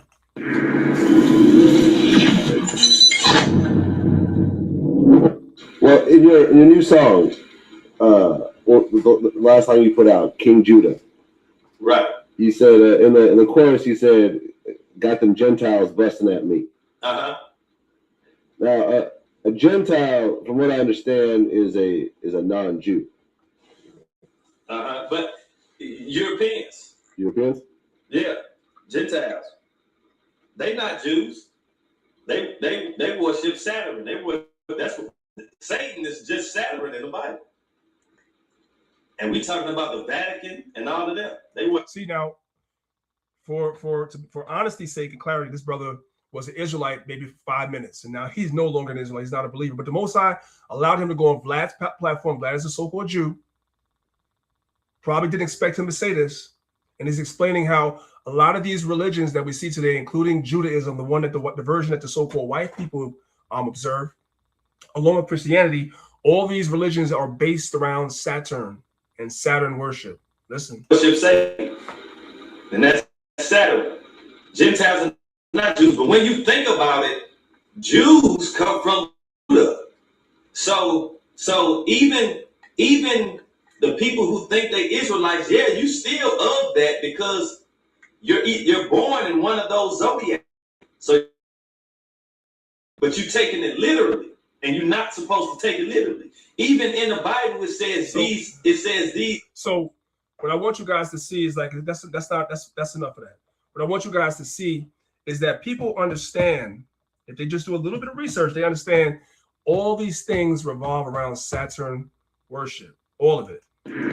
Now, let me go back real quick because I did miss something. Let me go back to this slide right here. I want you guys to look at this. I want you guys to look at these dates right here for so-called Capricorn, which is really ruled by Saturn, right? It encompasses December 22nd through January 19th, which means that it falls under the same umbrella of Saturn worship that Christmas does. So literally, Saturnalia is not just Christmas. It also includes worshiping and bringing in the new year, January 1st as well. That's what I wanted to say. I forgot that part. Okay, let's continue. All right. Saturn worship is really Horus worship. Let's look at this highlighted portion we have right here. Saturn has the head of a bull, corresponding to his traditional Egyptian name Horus, bull of the sky. Jupiter has the head of a falcon with two cow horns, a disc, and two feathers between them, a dendra, right? Now I want to go to the next thing. I'm going to bring it all together for you guys, right? This is the book of Leviticus chapter 18. We're going to pick it up from verse number 1. It says, "And the Lord spake unto Moses, saying, Speak unto the children of Israel, and say unto them, I am the Lord your God. After the doings of the land of Egypt, wherein ye dwelt, shall ye not do." What were the Egyptians doing? Well, they were doing a lot. But relevant to what we're talking about today, this whole idea of Saturn worship, what were the Egyptians doing? They were worshiping Saturn too. And we, the Israelites, knew that. We observed it. So when the Most High delivered us out of Egypt, the Most High told us the things that we learned there, specifically today's lesson, worshiping Saturn, don't do it. Everybody got that? Now, one of the ways Saturn is depicted, it's depicted as having a head of a bull. Let's go to the next one. Brothers and sisters, when we went into the wilderness, all the way back then, when we came out of Egypt, brothers and sisters, we were worshiping Saturn all the way back then. What do you think the golden calf was? The golden calf is nothing other than Apis the bull. And that disc on top of the cows, on top of Apis' head, is Saturn. That's what it is. This is Exodus 32, verse 1. And when the people saw that Moses delayed to come down out of the mountain, the people gathered themselves together unto Aaron and said unto him, Up, make us gods, which shall go before us. For as for this Moses, the man that brought us up out of the land of Egypt, we wot not what is become of him. Verse 2. And by the way, when you really go do a deep dive into this whole idea of Saturn worship, there was something with the number 40, which is the same number of days that Moses was with the Most High. Anyway, but I don't want to get too deep into that. Verse 2. And Aaron said unto them, Break off the golden earrings, which is in the ears of your wives, your sons, and of your daughters, and bring them unto me. And all the people brake off the golden earrings, which were in their ears, and brought them unto Aaron. Verse 4. And he received them at their hand, and fashioned it with a graving tool, after he had made it a molten calf. That molten calf is Apis the bull.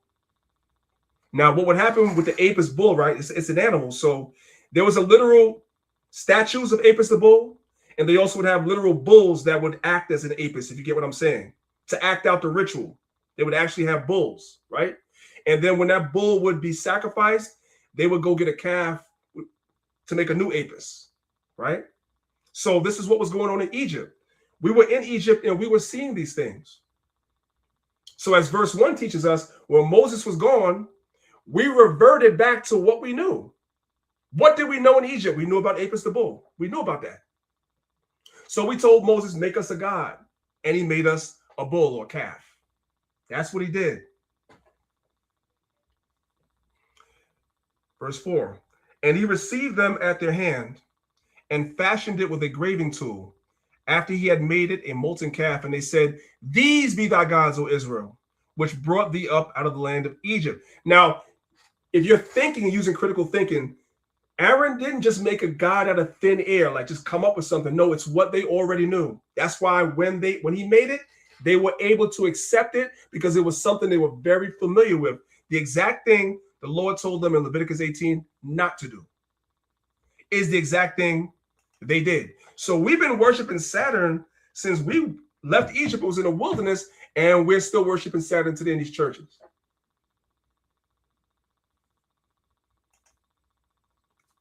Here's another image from Egypt of Saturn represented as Horus. This is from Egypt. This is what we knew. So when we went into that wilderness, this is what Aaron made. He made what they knew.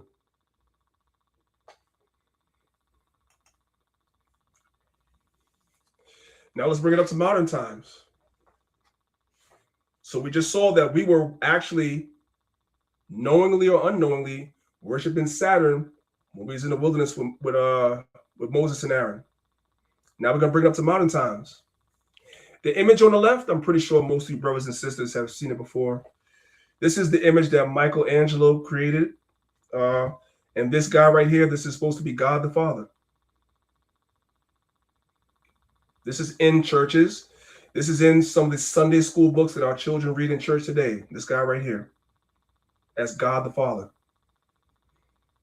Brothers and sisters, this is not God the Father. This is Kronos.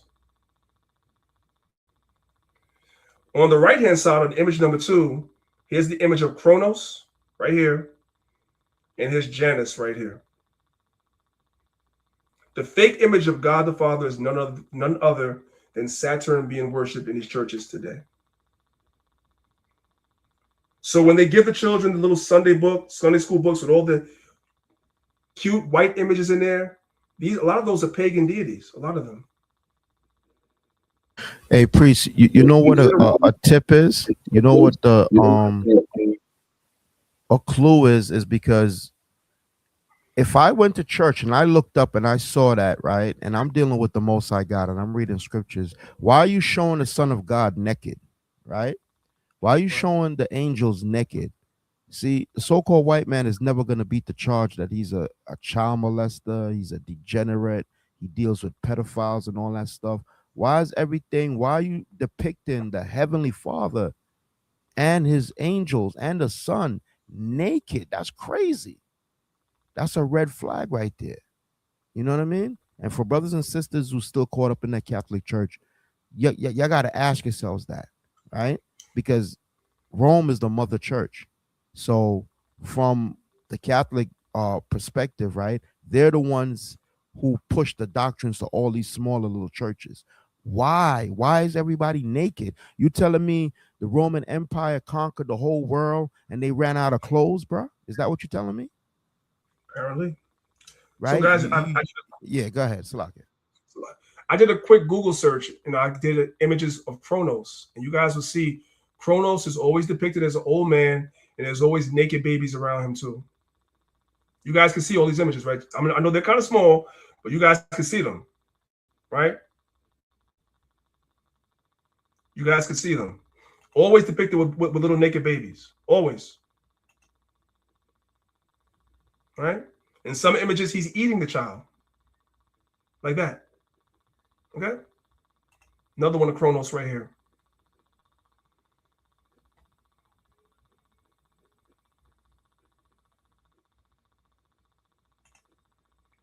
Children, naked children.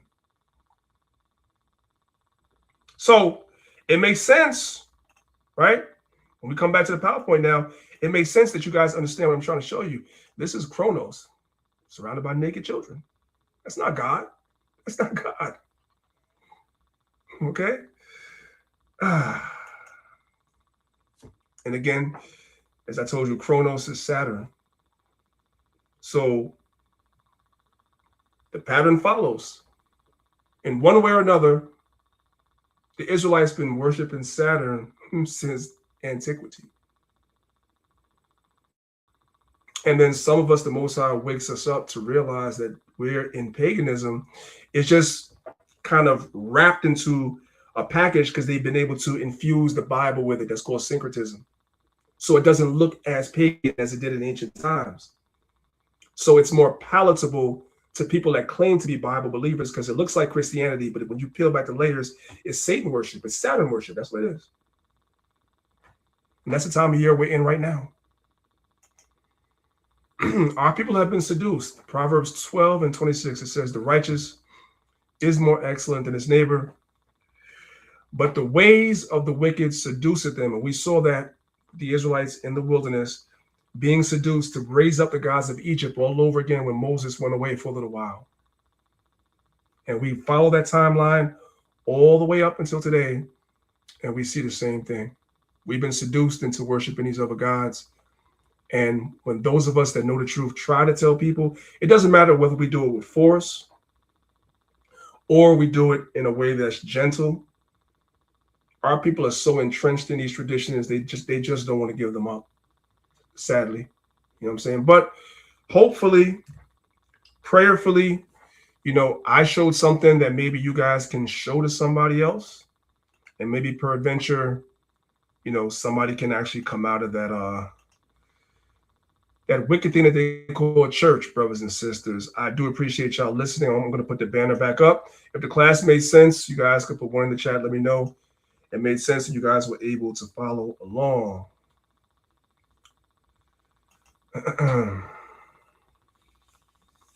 So, Zahab, while they're doing that, if you want to say any words, the floor is yours.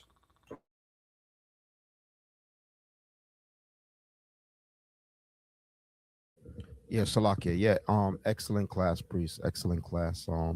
I just want to bring out two scriptures. First one is Psalms 19, dealing with the calendar and all this stuff that they try to change and all that foolishness. The book of Psalms, chapter 19, I'm going to start at verse 1. It says, "The heavens declare the glory of the Most High, and the firmament showeth his handiwork. Day unto day uttereth speech, and night unto night showeth knowledge. There is no speech nor language where their voice is not heard." The Most High is the one who created the heavens and the earth, right? So he's the one that created the sun and the moon and the stars for times, right? Just understand that. I don't care what the so-called white man says. He could try to change times, but he can't, right? The Most High already have an eternal clock that's in the heavens, right? And it's never going to change. So we could set our clock by that. And if we don't know the Most High's clock specifically, because like the scripture says, no man knoweth the time and the hour and the day, right? You could get an understanding because wisdom crieth out. We're supposed to use wisdom. We know the barley season coincides with Passover, right? We know that Passover should be in the month of Abib. So if we discontinued our heritage, if the Lord put us in captivity and we don't know, at least we have clues, right? So we're not running around here celebrating New Year's on January 1st and all of this madness. So just keep in mind the Most High, if we seek the Most High and use wisdom, he'll give us clues and he'll bring us back to him, right? So we're not like everybody else. And yeah, that's pretty much it. Also, I want to bring out 1 Corinthians 4 and 10 also. Let me get 1 Corinthians 4 and 10. Listen, if they were laughing at us and if they was laughing at people back then and calling them April Fool's Day or April Fools, then what are we? Because guess what? In 2026, Passover is on April 1st. So you're going to call us fools also? All right?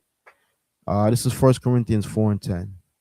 It says, "We are fools for Christ's sake, but ye are wise in Christ. We are weak." Yeah, you could call us weak. You could call us Power Rangers. You call us all type of foolishness. And you say you are strong, right? "Ye are honorable, but we are despised."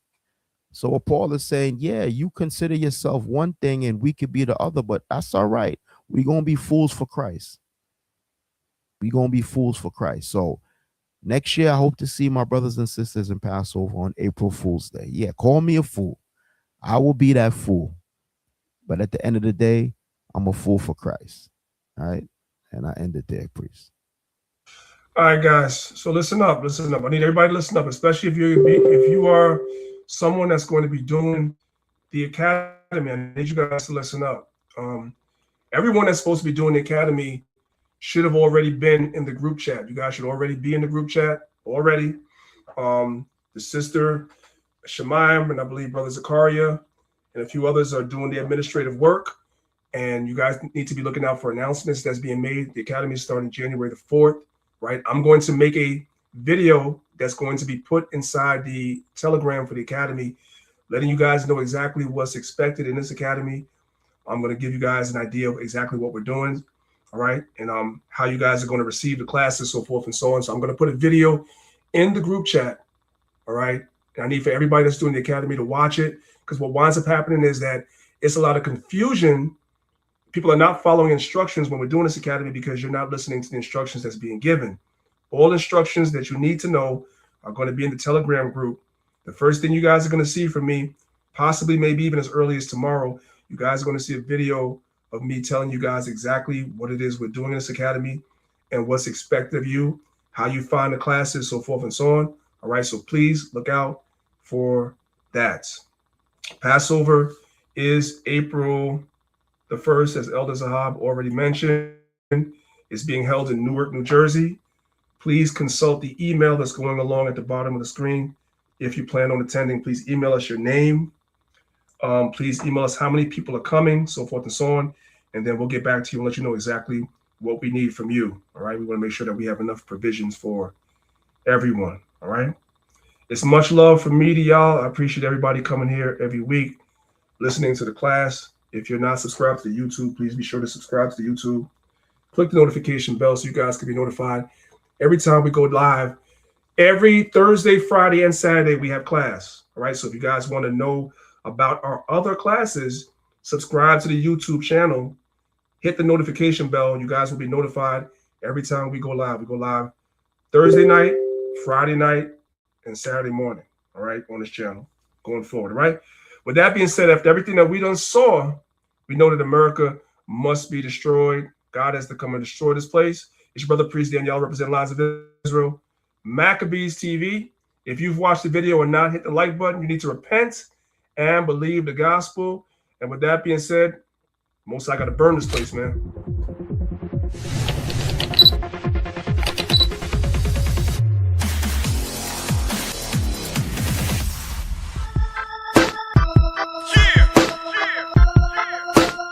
I'm telling Babylon.